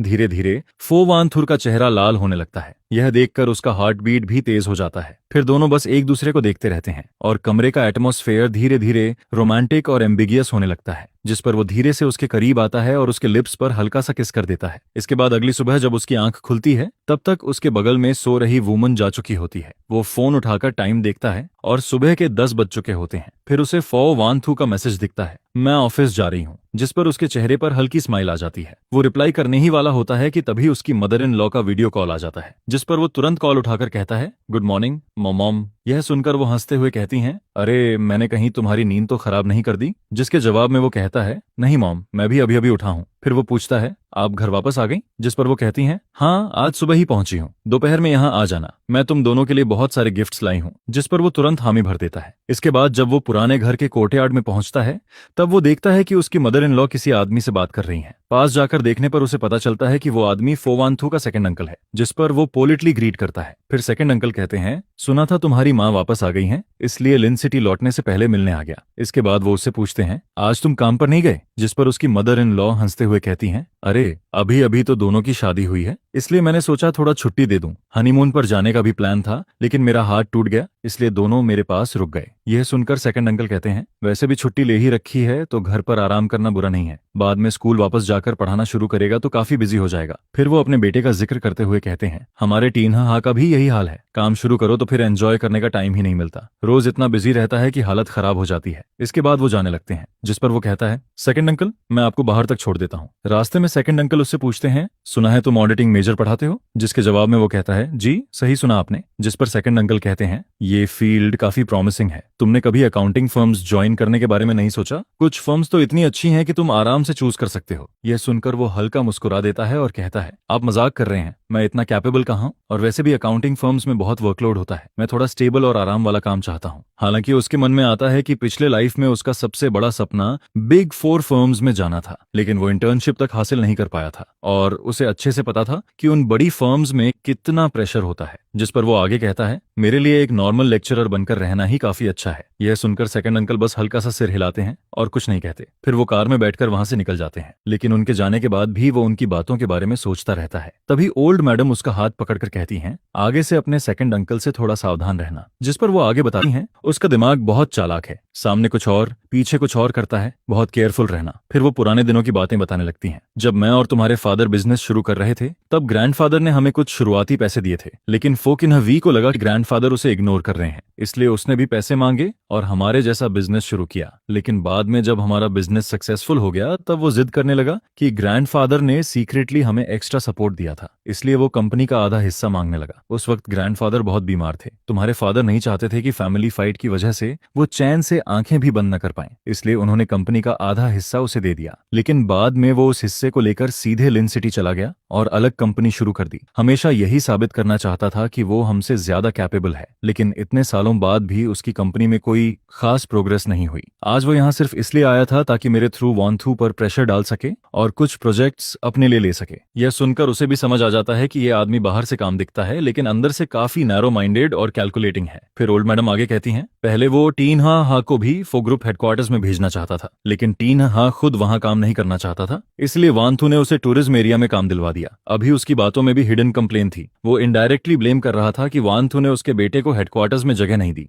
जब नयानैन ने ग्रेजुएशन के बाद फैक्ट्री से ट्रेनिंग शुरू की थी तब भी वो लगातार कंप्लेन करता रहता था। उसका हिसाब किताब वाला नेचर तो इतना एनोइंग है कि मैं अब उसके बारे में बोलना भी नहीं चाहती। इसके बाद वो टॉपिक खत्म करते हुए कहती हैं, बस इतना याद रखना कि तुम्हें अंदर से समझदार रहना है। फिर वो अचानक खुश होकर कहती हैं, मेरी एक फ्रेंड का बेटा ऑक्शन हाउस में काम करता है, कल मैं एक ऑक्शन में गई थी और वहां से कुछ चीजें खरीदी हैं, चलो बॉक्स खोलकर देखो। जिस पर वो बॉक्स खोलता है, अंदर काफी एक्सपेंसिव कलेक्टिबल्स रखे होते हैं। फिर ओल्ड मैडम कहती हैं, इन्हें संभाल कर रखना, मौका मिले तो यूज करना, नहीं तो कलेक्शन बनाकर रख देना, ये सब काफी वैल्यूएबल है। यह देखकर उसे साफ समझ आ जाता है कि ओल्ड मैडम सच में उससे बहुत प्यार करती हैं। फिर वो प्यार से कहती हैं, मुझे पता है तुम अच्छे और समझदार बच्चे हो, लेकिन पूरे दिन मेरे साथ मत बैठे रहा करो, तुम्हारा जो काम है वो करो। जिस पर वो मुस्कुराकर कहता है, ठीक है मॉम, मैं चलता हूँ, आप अच्छे से रेस्ट कीजिए, कल फिर मिलने आऊंगा। इसके बाद वो ड्राइविंग प्रैक्टिस के लिए बाहर निकलता है, क्योंकि वो सोच रहा था कि आगे जाकर खुद कार चलाकर काम पर जाएगा। लेकिन घर से थोड़ी ही दूर पहुंचा होता है कि अचानक पीछे से कोई उसकी कार में टक्कर मार देता है। जिस पर वो गुस्से में बाहर निकलकर कहता है, तुम गाड़ी चलाना जानते भी हो या नहीं? लेकिन दूसरी कार से एक लड़की बाहर निकलती है और फ्लर्ट करते हुए कहती है, हेलो हैंडसम, वीचैट दे दो ना, हम प्राइवेट चैट में बात कर लेंगे, कार रिपेयर का जितना पैसा लगेगा मैं दे दूंगी। लेकिन वो उसकी बातों पर बिल्कुल ध्यान नहीं देता। वो सीधे जाकर कार चेक करता है और देखता है कि पीछे बम्पर दब गया है। जिस पर वो ठंडे चेहरे से कहता है, कोई प्राइवेट चैट नहीं होगा, मैं पुलिस को कॉल कर रहा हूँ। उसे साफ पता था कि ऐसे प्राइवेट सेटलमेंट बाद में और बड़ी प्रॉब्लम्स खड़ी कर सकते हैं।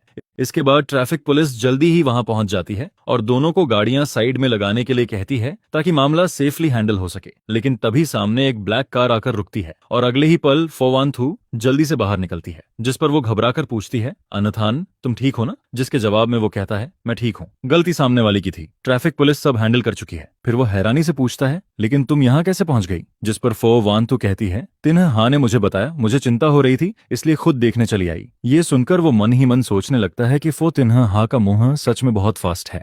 उसने तो बस कैजुअली उसे मैसेज में एक्सीडेंट का जिक्र किया था, लेकिन उसने तुरंत सारी बात फो वान थू को बता दी। जिस पर वो कहता है, कोई बड़ी बात नहीं हुई है, तुम्हें इतनी जल्दी भाग कर आने की जरूरत नहीं थी, मैं खुद हैंडल कर सकता था। जिस पर फो वान थू सीधे कहती है, तुम मेरी कार लेकर वापस जाओ, बाकी का मामला बटर जो हैंडल कर लेंगे। इसके बाद ट्रैफिक पुलिस दोनों को रिपोर्ट पेपर देकर मामला खत्म कर देती है। फिर वो नोटिस करता है कि फो वान थू का एक्सप्रेशन थोड़ा सीरियस है। जिस पर वो पूछता है, क्या हुआ? जिसके जवाब में वो कहती है, आगे से अंकल लियू ही तुम्हें पिक ऑन ड्रॉप करेंगे, तुम्हें खुद ड्राइव करते देख मुझे बिल्कुल भी पीस नहीं मिलता। यह सुनकर वो अंदर ही अंदर थोड़ा इमोशनल हो जाता है, क्योंकि उसे साफ महसूस होता है कि फो वान थुर सच में उसकी बहुत केयर करती है। फिर वो मन ही मन सोचता है कि उसकी ड्राइविंग स्किल वैसे भी खास नहीं है, अपनी छोटी सी जान की सेफ्टी के लिए शायद अब खुद ड्राइव न करना ही बेहतर रहेगा। जिस पर वो मुस्कुराकर कहता है, ठीक है, मुझे समझ आ गया। इसके बाद फिर एक वीकेंड आता है। पिछली बार माँ के कॉल के बाद उसने और फो वान थू ने साथ में हाईथुंग जाकर फैमिली से मिलने का प्लान बनाया था। दोनों ने काफी सारे एक्सपेंसिव गिफ्ट्स भी तैयार किए थे। सबसे पहले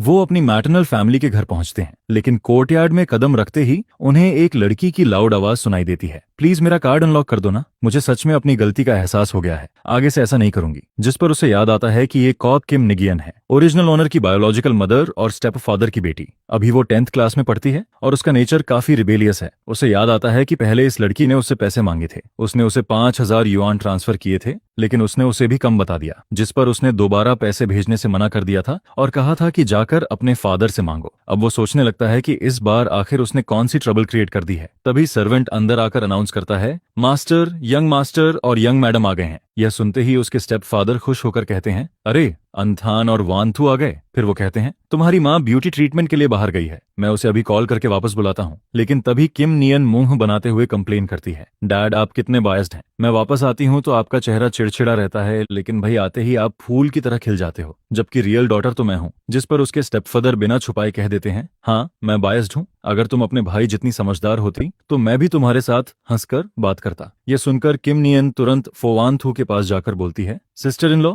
मेरी थोड़ी मदद कर दो ना। जिस पर फो वान थू पूछती है, कैसी मदद? फिर वो बड़ी मासूम शक्ल बनाकर कहती है, बस थोड़ा पॉकेट मनी रिचार्ज कर दो। ये सुनते ही फो वान थुर कैजुअली फोन उठाती है। अगले ही पल नोटिफिकेशन आता है, account credited with 1 lakh yuan. यह देखकर उसके स्टेपफादर शॉक हो जाते हैं, ये क्या है, किसने तुम्हें 1 लाख ट्रांसफर किए? जिस पर किम नियन खुशी से चिल्लाती है, सिस्टर इन लॉ ने दिए हैं। और अगले ही पल वो भागते हुए कहती है, dad brother sister in law school में काम है, मैं पहले जा रही हूँ। उसके जाते ही उसके स्टेप फादर सिर पकड़ लेते हैं और कहते हैं, पता नहीं इस बार फिर कौन सी प्रॉब्लम खड़ी की होगी, सुना है ये स्कूल में ग्रेड डायरेक्टर तक से बहस कर रही थी, इसकी क्लासमेट की माँ ने तुम्हारी मॉम को ये सब बताया। ये लड़की रोज बस ट्रबल क्रिएट करना ही जानती है, लगता है मंडे को फिर मुझे जाकर उसके ग्रेड डायरेक्टर से अपॉलॉजी मांगनी पड़ेगी। इसी दौरान उसकी मदर भी वापस आ जाती है और उसे देखकर वो एक पल के लिए रुक जाता है, क्योंकि उसकी माँ इतनी खूबसूरत लग रही थी कि कोई ये बिलीव ही नहीं कर सकता था कि उनकी उम्र 50 से ऊपर है। फिर वो प्यार से कहती हैं, मुझे लगा था तुम लोग थोड़ा लेट पहुंचोगे। जिस पर वो जवाब देता है, फ्लाइट आधा घंटा पहले लैंड हो गई थी इसलिए जल्दी आ गए। इसके बाद उसकी माँ एक्साइटेड होकर कहती हैं, मैं तुम्हारे लिए कुछ चीजें लाई हूँ, चलो मेरे साथ देख कर आओ। वानथू तुम तब तक यहाँ उसके फादर के साथ बैठो। फिर वो उसे कमरे में ले जाकर फ्रेंच शॉपिंग बैग्स दिखाती हैं। ये सब मैंने पिछली फ्रांस ट्रिप में खरीदा था। जिस पर वो पोलाइटली थैंक यू कहता है। यह सुनकर उसकी माँ मुस्कुराने लगती हैं, तुम इतने बड़े हो गए हो लेकिन अभी भी बच्चे जैसे लगते हो, पहले तो तुम्हारे साथ कोई प्रॉब्लम होती थी तब भी तुम फैमिली को कुछ नहीं बताते थे, हमेशा स्टबर्न बने रहते थे। फिर वो अचानक सीरियस होकर पूछती हैं, कहीं वानथू ने तुम्हें हर्ट तो नहीं किया? जिस पर वो तुरंत कहता है, नहीं मॉम, वानथू मेरे साथ बहुत अच्छी है, मैं बहुत अच्छा लाइफ जी रहा हूँ, सर का हूँ। यह सुनकर उसकी माँ राहत की सांस लेती हैं, मैं बस ये जानना चाहती थी कि शादी के बाद तुम्हारी लाइफ कैसी चल रही है, अगर कभी कुछ हो तो मुझे जरूर बताना, सब कुछ अकेले सहते मत रहना। जिस पर वो हल्की स्माइल के साथ कहता है, आप टेंशन मत लीजिए, यहाँ सब लोग बहुत अच्छे हैं, मैं सच में बहुत खुश हूँ। यह सुनकर उसकी माँ थोड़ी इमोशनल हो जाती हैं, पता है शादी के बाद तुम बिल्कुल बदल गए हो, पहले तो तुम मेरे साथ बैठकर बातें भी नहीं करते थे, अगर मैं ज्यादा पूछती तो इरिटेट हो जाते। जिस पर वो कहता है, शायद शादी के बाद सोच बदल गई है और इतनी मुश्किल से घर आया हूँ तो ऑब्वियसली आपके साथ अच्छे से बात करना चाहता हूँ। यह सुनकर उसकी माँ की आंखों में खुशी साफ दिखने लगती है, मेरा बेटा सच में बड़ा हो गया है। फिर वो उसे कई क्लोथ्स और ज्वेलरी ट्राई करवाती हैं, साथ ही कहती हैं कि ये सब वंथु के लिए भी खरीदा है। वापस जाते समय सब साथ लेकर जाना। इसके बाद नीचे से उसकी माँ की आवाज आती है, डियर आज लंच मैं खुद बनाऊंगी, बताओ सबको क्या खाना है। जिस पर उसके स्टेपफादर हंसते हुए कहते हैं, मुझे क्या पसंद है ये तुम्हें नहीं पता क्या, बच्चों से पूछो। फिर वो दोनों से पूछती हैं कि उन्हें क्या खाना है। तभी उसके स्टेपफादर तुरंत कहते हैं, धीरे चलो, अपनी वेस्ट का ध्यान रखो। जिस पर वो हंसते हुए कहती हैं, कोई बात नहीं, तुम हो ना। यह देखकर किम नियन तुरंत कंप्लेन करती है, बस करो आप लोग, इतना डॉग फूड देखकर ही मेरा पेट भर गया। जिस पर उसके स्टेप फादर हंसते हुए कहते हैं, तुम और तुम्हारा फ्यूचर हस्बैंड भी ऐसा कर सकते हो। यह सुनकर वो एक पल के लिए फ्रीज हो जाता है और बगल में बैठी फो वान थू की तरफ देखने लगता है। सरप्राइजिंगली फो वान थू भी उसी वक्त उसकी तरफ देख रही होती है। जिस पर दोनों के बीच का एटमॉस्फेयर थोड़ा ऑकवर्ड लेकिन स्वीट हो जाता है। फिर वो जल्दी से कहता है, मॉम मुझे स्वीट एंड्स और रिब्स और स्टीम्ड फिश खाना है। इसके बाद दोनों पेरेंट्स बातें करते हुए किचन में चले जाते हैं। फिर वो धीरे से फो वान थू से पूछता है, अभी तुम डैड से क्या बात कर रही थी। जिस पर वो कैजुअली कहती है, बस बिजनेस की बातें। लेकिन वो थोड़ा कंफ्यूज्ड होकर पूछता है, हमारी शादी तो सिर्फ वेन और फो फैमिलीज के इंटरेस्ट से जुड़ी है, कॉ फैमिली का बिजनेस से कोई कनेक्शन नहीं है। फिर दोनों के बीच किस बात की डिस्कशन हो रही थी, यह सुनकर फो वान थू थोड़ा सीरियस हो जाती है। डैड ने मुझे सावधान रहने को कहा है। कुछ समय पहले उन्होंने सेकंड अंकल को हाईतान में सीक्रेटली एक सप्लायर से मिलते देखा था। वो सप्लायर हमारे फो ग्रुप की कोर प्रोडक्शन लाइन हैंडल करता है। फिर वो धीमी आवाज में कहती है, ये बात किसी को मत बताना, इससे फो ग्रुप के स्टॉक्स तक अफेक्ट हो सकते हैं। जिस पर वो तुरंत कहता है, तुम चिंता मत करो, मैं किसी को कुछ नहीं बताऊंगा। इसके बाद वो कहता है, वैसे पिछली बार ओल्ड हाउस में मॉम ने भी मुझे सेकंड अंकल से सावधान रहने को कहा था। यह सुनकर फो वान थू कहती है, तुम टेंशन मत लो, मैं इस मैटर की सीक्रेटली इन्वेस्टिगेशन करवाऊंगी। लेकिन तभी उसे अचानक नॉवेल वाला कार एक्सीडेंट याद आ जाता है। जिस पर वो पूछता है, क्या तुम्हारे सेकंड अंकल बिजनेस के लिए इलीगल काम भी कर सकते हैं। यह सुनकर फो वान थू एक पल के लिए चुप हो जाती है। फिर धीरे से कहती है, तो तुमने भी नोटिस कर लिया। इसके बाद वो बताती है, डैड ने उन्हें हाईतान में कोर सप्लायर से सीक्रेटली मिलते देखा था। वो लोग हमारी सबसे इंपॉर्टेंट प्रोडक्शन चेन कंट्रोल करते हैं। और सिर्फ इतना ही नहीं, मॉम ने मुझे पहले भी बताया था कि जब फैमिली शुरू में स्ट्रगल कर रही थी तब सेकंड अंकल इनहेरिटेंस के लिए प्रॉब्लम्स क्रिएट करते रहते थे। अब कुछ लोग सीक्रेटली हमारे करीब आने की कोशिश कर रहे हैं। साफ दिख रहा है कि उनका टारगेट फो ग्रुप है। पहले मैं वर्स्ट पॉसिबिलिटी के बारे में सोचने से बच रही थी, लेकिन अब उनके एक्शंस बहुत ऑब्वियस होते जा रहे हैं। फिर वो उसका हाथ पकड़कर कहती है, वेंथान ये बहुत डेंजरस है, तुम इसमें डायरेक्टली इन्वॉल्व मत होना, मुझे डर है कि वो तुम्हें टारगेट बना सकते हैं। यह सुनकर वो बिना हिचकिचाए कहता है, लेकिन मैं तुम्हारा हस्बैंड हूँ, मॉम भी मुझे फैमिली मानती हैं, मैं कैसे तुम्हें ये सब अकेले हैंडल करने दूं। हम बस थोड़ा केयरफुल रहेंगे, ज्यादा से ज्यादा जहां भी जाएंगे अंकल लियू को साथ रखेंगे, तब कुछ नहीं होगा। यह सुनकर फो वान थू की आंखों में हल्की वार्मथ आ जाती है। इसके बाद वो लोग हाईतान में 2 दिन और रुकते हैं। जिस पर उसकी माँ उसे बार बार याद दिलाती हैं, वान थू पर बहुत काम का प्रेशर है, ध्यान रखना कि वो टाइम पर खाना खाए, उसे हर वक्त सिर्फ कॉफी पीकर मत रहने देना। जिस पर वो कॉन्फिडेंस के साथ कहता है, मॉम आप टेंशन मत लीजिए, मैं रोज उसे प्रॉपरली खाना खिलाऊंगा। फिर उसके स्टेपफादर भी सीरियस होकर कहते हैं, अगर फोक इन्हें वी की तरफ से कोई भी अनयूजुअल मूवमेंट दिखे तो तुरंत मुझे कॉल करना। राजधानी में अभी भी मेरे कुछ कनेक्शंस हैं जो मदद कर सकते हैं। जिस पर वो सिर हिलाकर कहता है, जी मुझे याद रहेगा। और तभी जाते जाते किम नियन फिर से उसके पास आकर मुस्कुराते हुए कहती है, सिस्टर इन लॉ अगली बार वापस आओ तो फिर से मेरा बैलेंस रिचार्ज करना मत भूलना, मैं प्रॉमिस करती हूँ कि इस बार अच्छे से पढ़ाई करूंगी। जिस पर किम नियन तुरंत कहती है, अपनी बात याद रखना, अगर प्रॉमिस तोड़ा ना तो अगली बार पैसे नहीं मिलेंगे। जिसके जवाब में वो जल्दी से कहती है, पक्का प्रॉमिस, इस बार जरूर निभाऊंगी। इसके बाद फो वान थू नोटिस करती है कि वो थोड़ा चुप हो गया है। जिस पर वो पूछती है, क्या हुआ। जिसके जवाब में वो हल्की स्माइल के साथ कहता है, बस यही सोच रहा हूं कि घर की प्रॉब्लम्स की वजह से तुम्हारे पेरेंट्स को भी टेंशन लेनी पड़ रही है। ये सुनकर फो वान थू उसका हाथ पकड़ लेती है और कहती है, हम फैमिली हैं, इसमें तुम्हारा और मेरा क्या अलग, और वैसे भी मेरे पेरेंट्स तो मुझे छोड़कर तुम्हें ज्यादा प्यार करते हैं। जिस पर दोनों सामने देखते हैं, उसके पेरेंट्स खुशी खुशी बातें कर रहे होते हैं। यह देखकर फो वान थू हल्का हंस पड़ती है और कहती है, तुम्हारी स्वीट टॉकिंग स्किल काफी डेंजरस है। इसके बाद दोनों वापस हाईतान लौट आते हैं। जैसे ही वो ओल्ड मैंशन में एंटर करते हैं, उसकी माँ तुरंत खुशी से उसके पास आ जाती हैं। अंथन, आखिर तुम वापस आ गए, जल्दी आओ, मुझे देखने दो तुम पतले तो नहीं हो गए। फिर वो उसके चेहरे को ध्यान से देखते हुए कहती हैं, हाईथन में तुम ठीक से खाना नहीं खाते क्या, तुम्हारा कॉम्प्लेक्शन भी पहले से खराब लग रहा है। जिस पर वो हेल्पलेस होकर हंस देता है, मॉम मैं बिल्कुल भी पतला नहीं हुआ, रोज इतना खाता हूँ कि पेट भर जाता है, बल्कि वान थू ज्यादा बिजी रहती है, आपको उसकी ज्यादा चिंता करनी चाहिए। यह सुनकर उसकी माँ तुरंत फो वान थू की तरफ देखने लगती हैं, तुम भी खुद को इतना मत थकाया करो। फिर वो प्यार से कहती हैं, आज रात किचन में तुम दोनों की फेवरेट डिशेस बनवाऊंगी, अच्छे से न्यूट्रिशन लेना जरूरी है। जिस पर दोनों साथ में जवाब देते हैं, जी मॉम। लेकिन अगले ही पल उसकी माँ का चेहरा अचानक सीरियस हो जाता है। वो फुकीनवी तुम दोनों को परेशान तो नहीं कर रहा। जिस पर वो कहता है, फिलहाल तो नहीं, लेकिन हमने उसके अकाउंट्स और मूवमेंट्स की इन्वेस्टिगेशन शुरू कर दी है। यह सुनते ही उसकी माँ गुस्से से कहती हैं, इस बार उसे पूरी तरह एक्सपोज करना पड़ेगा। पहले इनहेरिटेंस के टाइम पर मैंने बहुत सहा था, अब वो मेरे सन इन लॉ को हर्ट करने की कोशिश कर रहा है और मेरी बेटी और फो ग्रुप पर भी नजर डाल रहा है। क्या वो फैमिली के लोग सिर्फ डेकोरेशन बनकर रह गए हैं? जिस पर वो जल्दी से उन्हें काम करने की कोशिश करता है। मॉम, आप ज्यादा गुस्सा मत कीजिए, आपकी हेल्थ खराब हो जाएगी। लेकिन वो गहरी सांस लेते हुए कहती हैं, मैं गुस्सा नहीं हूँ, बस ये बात अंदर से बर्दाश्त नहीं हो रही। फिर वो दोनों की तरफ देखते हुए कहती हैं, तुम दोनों आराम से इन्वेस्टिगेशन करो, मैं यहाँ मेन हाउस में रहकर उस आदमी पर नजर रखूंगी, उसे कोई चाल चलने नहीं दूंगी। इसके बाद सिर्फ 3 दिन के अंदर ही फो वान थू की असिस्टेंट सारे एविडेंस कलेक्ट करके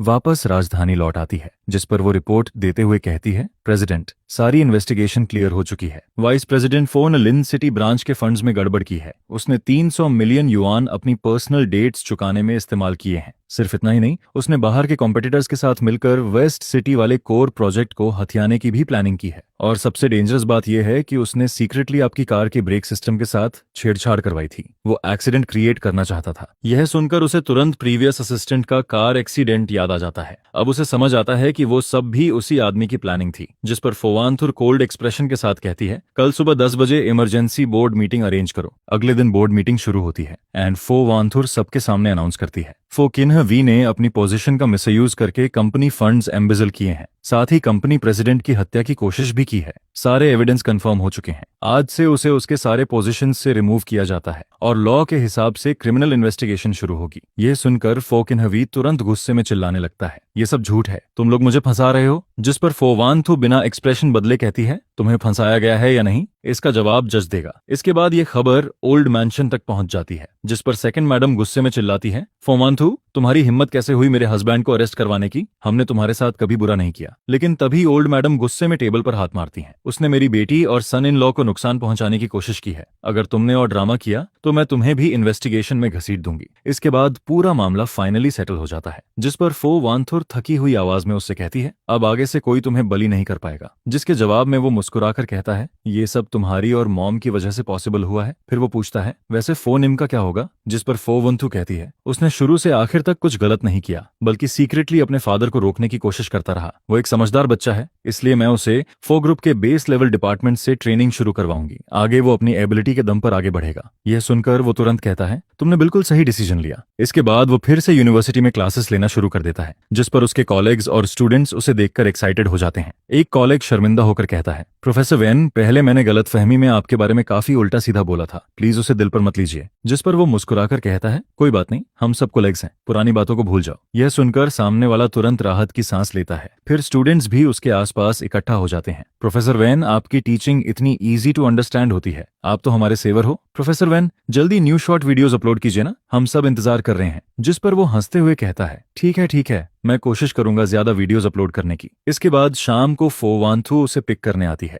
जिस पर वो पूछती है, आज क्लासेस कैसी थीं? बहुत टायर्ड तो नहीं हो गए? जिसके जवाब में वो मुस्कुराकर कहता है, सब बहुत स्मूथली हुआ, स्टूडेंट्स भी मुझे काफी पसंद करते हैं, मुझे बिल्कुल टायर्ड फील नहीं हो रहा। फिर फो वानथु को अचानक कुछ याद आता है, अभी रेनली का कॉल आया था, उसने वीकेंड पर हमें टेनिस खेलने बुलाया है, वांग यू भी आएगा। जिस पर वो एक्साइटेड होकर कहता है, ऑफ कोर्स जाएंगे, और इस बार तुम भी मेरे साथ खेलोगी, मैं खुद तुम्हें सिखाऊंगा, एक बार सीखोगी तो तुरंत समझ जाओगी। यह सुनकर फो वानथु हल्का मुस्कुरा देती है, ठीक है, इस बार सब तुम्हारी बात मानूंगी।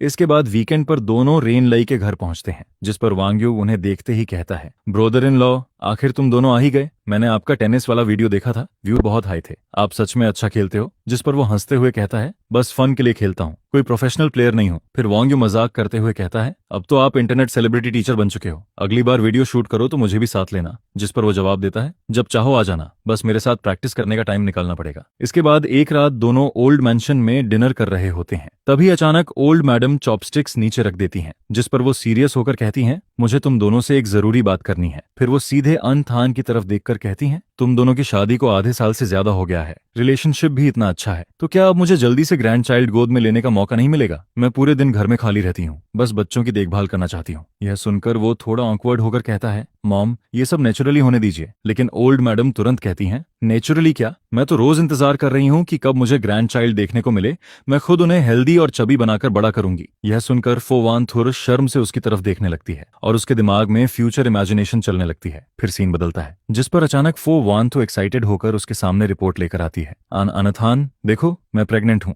डॉक्टर ने कहा है कि 6 वीक्स हो चुके हैं। यह सुनते ही वो पूरी तरह फ्रीज हो जाता है। फिर अगले ही पल खुशी से उसकी आंखें चमकने लगती हैं। सच में? में मैं फादर बनने वाला हूँ और ओल्ड मैडम भी खुशी से लगभग रो पड़ती हैं। मैं फाइनली ग्रैंड मदर बनने वाली हूँ। इसके बाद मैंशन पूरी तरह एक्साइटमेंट से भर जाता है। वांतु को सॉर फूड चाहिए या स्वीट? किचन जल्दी प्रिपेयर करो। अंथन, तुम भी ध्यान रखना, अगर रात में उसे भूख लगे तो तुरंत किचन बुलाना। फिर एक रात फोवंथु कहती है, अंथन मेरे पैरों में सूजन आ गई है, जिस पर वो तुरंत उसके पास बैठकर कहता है, मैं मसाज कर देता हूँ। यह सुनकर वो धीरे से कहती है, धीरे करना। कभी वो रात में भूख लगने की बात करती है तो वो तुरंत उठकर उसके लिए वोंटन बनाने किचन चला जाता है, जिस पर फो वांथु उससे पूछती है, क्या तुम्हें ये सब ट्रबलसम नहीं लगता? लेकिन वो बिना सोचे जवाब देता है, नेवर, तुम और हमारा बच्चा मेरी जिंदगी का सबसे प्रेशियस ट्रेजर हो। इसके बाद आखिरकार फोवांथु सेफली ट्विंस को जन्म देती है, एक बेबी बॉय जिसकी आंखें बिल्कुल उसकी तरह थीं और एक बेबी गर्ल जो बिल्कुल फोवांथु जैसी लगती थी, इतनी क्यूट जैसे जैड से बनी डॉल हो। जिस पर वो इमोशनल होकर कहता है, देखो इन्हें, ये दोनों हम दोनों जैसे लग रहे हैं। यह सुनकर फोवांथु की आंखों से तुरंत आंसू गिरने लगते हैं। सच में हमारे बच्चे कितने खूबसूरत हैं। इसके बाद ओल्ड मैडम दोनों बेबीज को गोद में लेकर खुशी से कहती हैं, बहुत अच्छा, आखिर हमारी फैमिली की नेक्स्ट जनरेशन आ गई।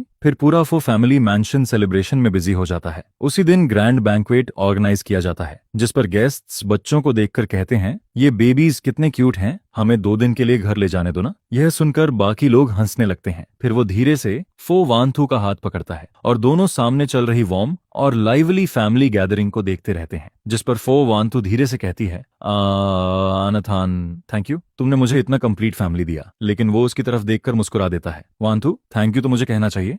रात गहराने लगती है, जिस पर दोनों बच्चे अपने छोटे से क्रैडल में चैन से सो रहे होते हैं। कमरे में हल्की वार्म लाइट फैली होती है और पूरा माहौल बेहद पीसफुल लग रहा होता है। जिस पर फो वांथु धीरे से उसके कंधे पर सिर रखकर पूछती है, आनथान, क्या हम हमेशा ऐसे ही खुश रहेंगे? यह सुनकर वो बिना एक पल सोचे हल्की स्माइल के साथ कहता है, हाँ हमेशा, इस जिंदगी में ये कभी नहीं बदलेगा। फिर वो दोनों अपने सोते हुए बच्चों को देखते रहते हैं। हेल्दी पेरेंट्स, सुरक्षित और खुश बच्चे और एक दूसरे का साथ, बस यही सिंपल लेकिन सबसे खूबसूरत जिंदगी थी। जिस पर वो मन ही मन सोचता है कि पेरेंट्स हेल्दी रहें, बच्चे सुरक्षित बड़े हों और हम हमेशा एक दूसरे के साथ रहें। एक ऐसी जिंदगी जो शांति, वार्मथ और एंडलेस प्यार से भरी हो, आसमान में चमकते स्टार्स की तरह जेंटल और खूबसूरत। यही तो वो लाइफ है जिसकी उसने हमेशा से चाहत की थी।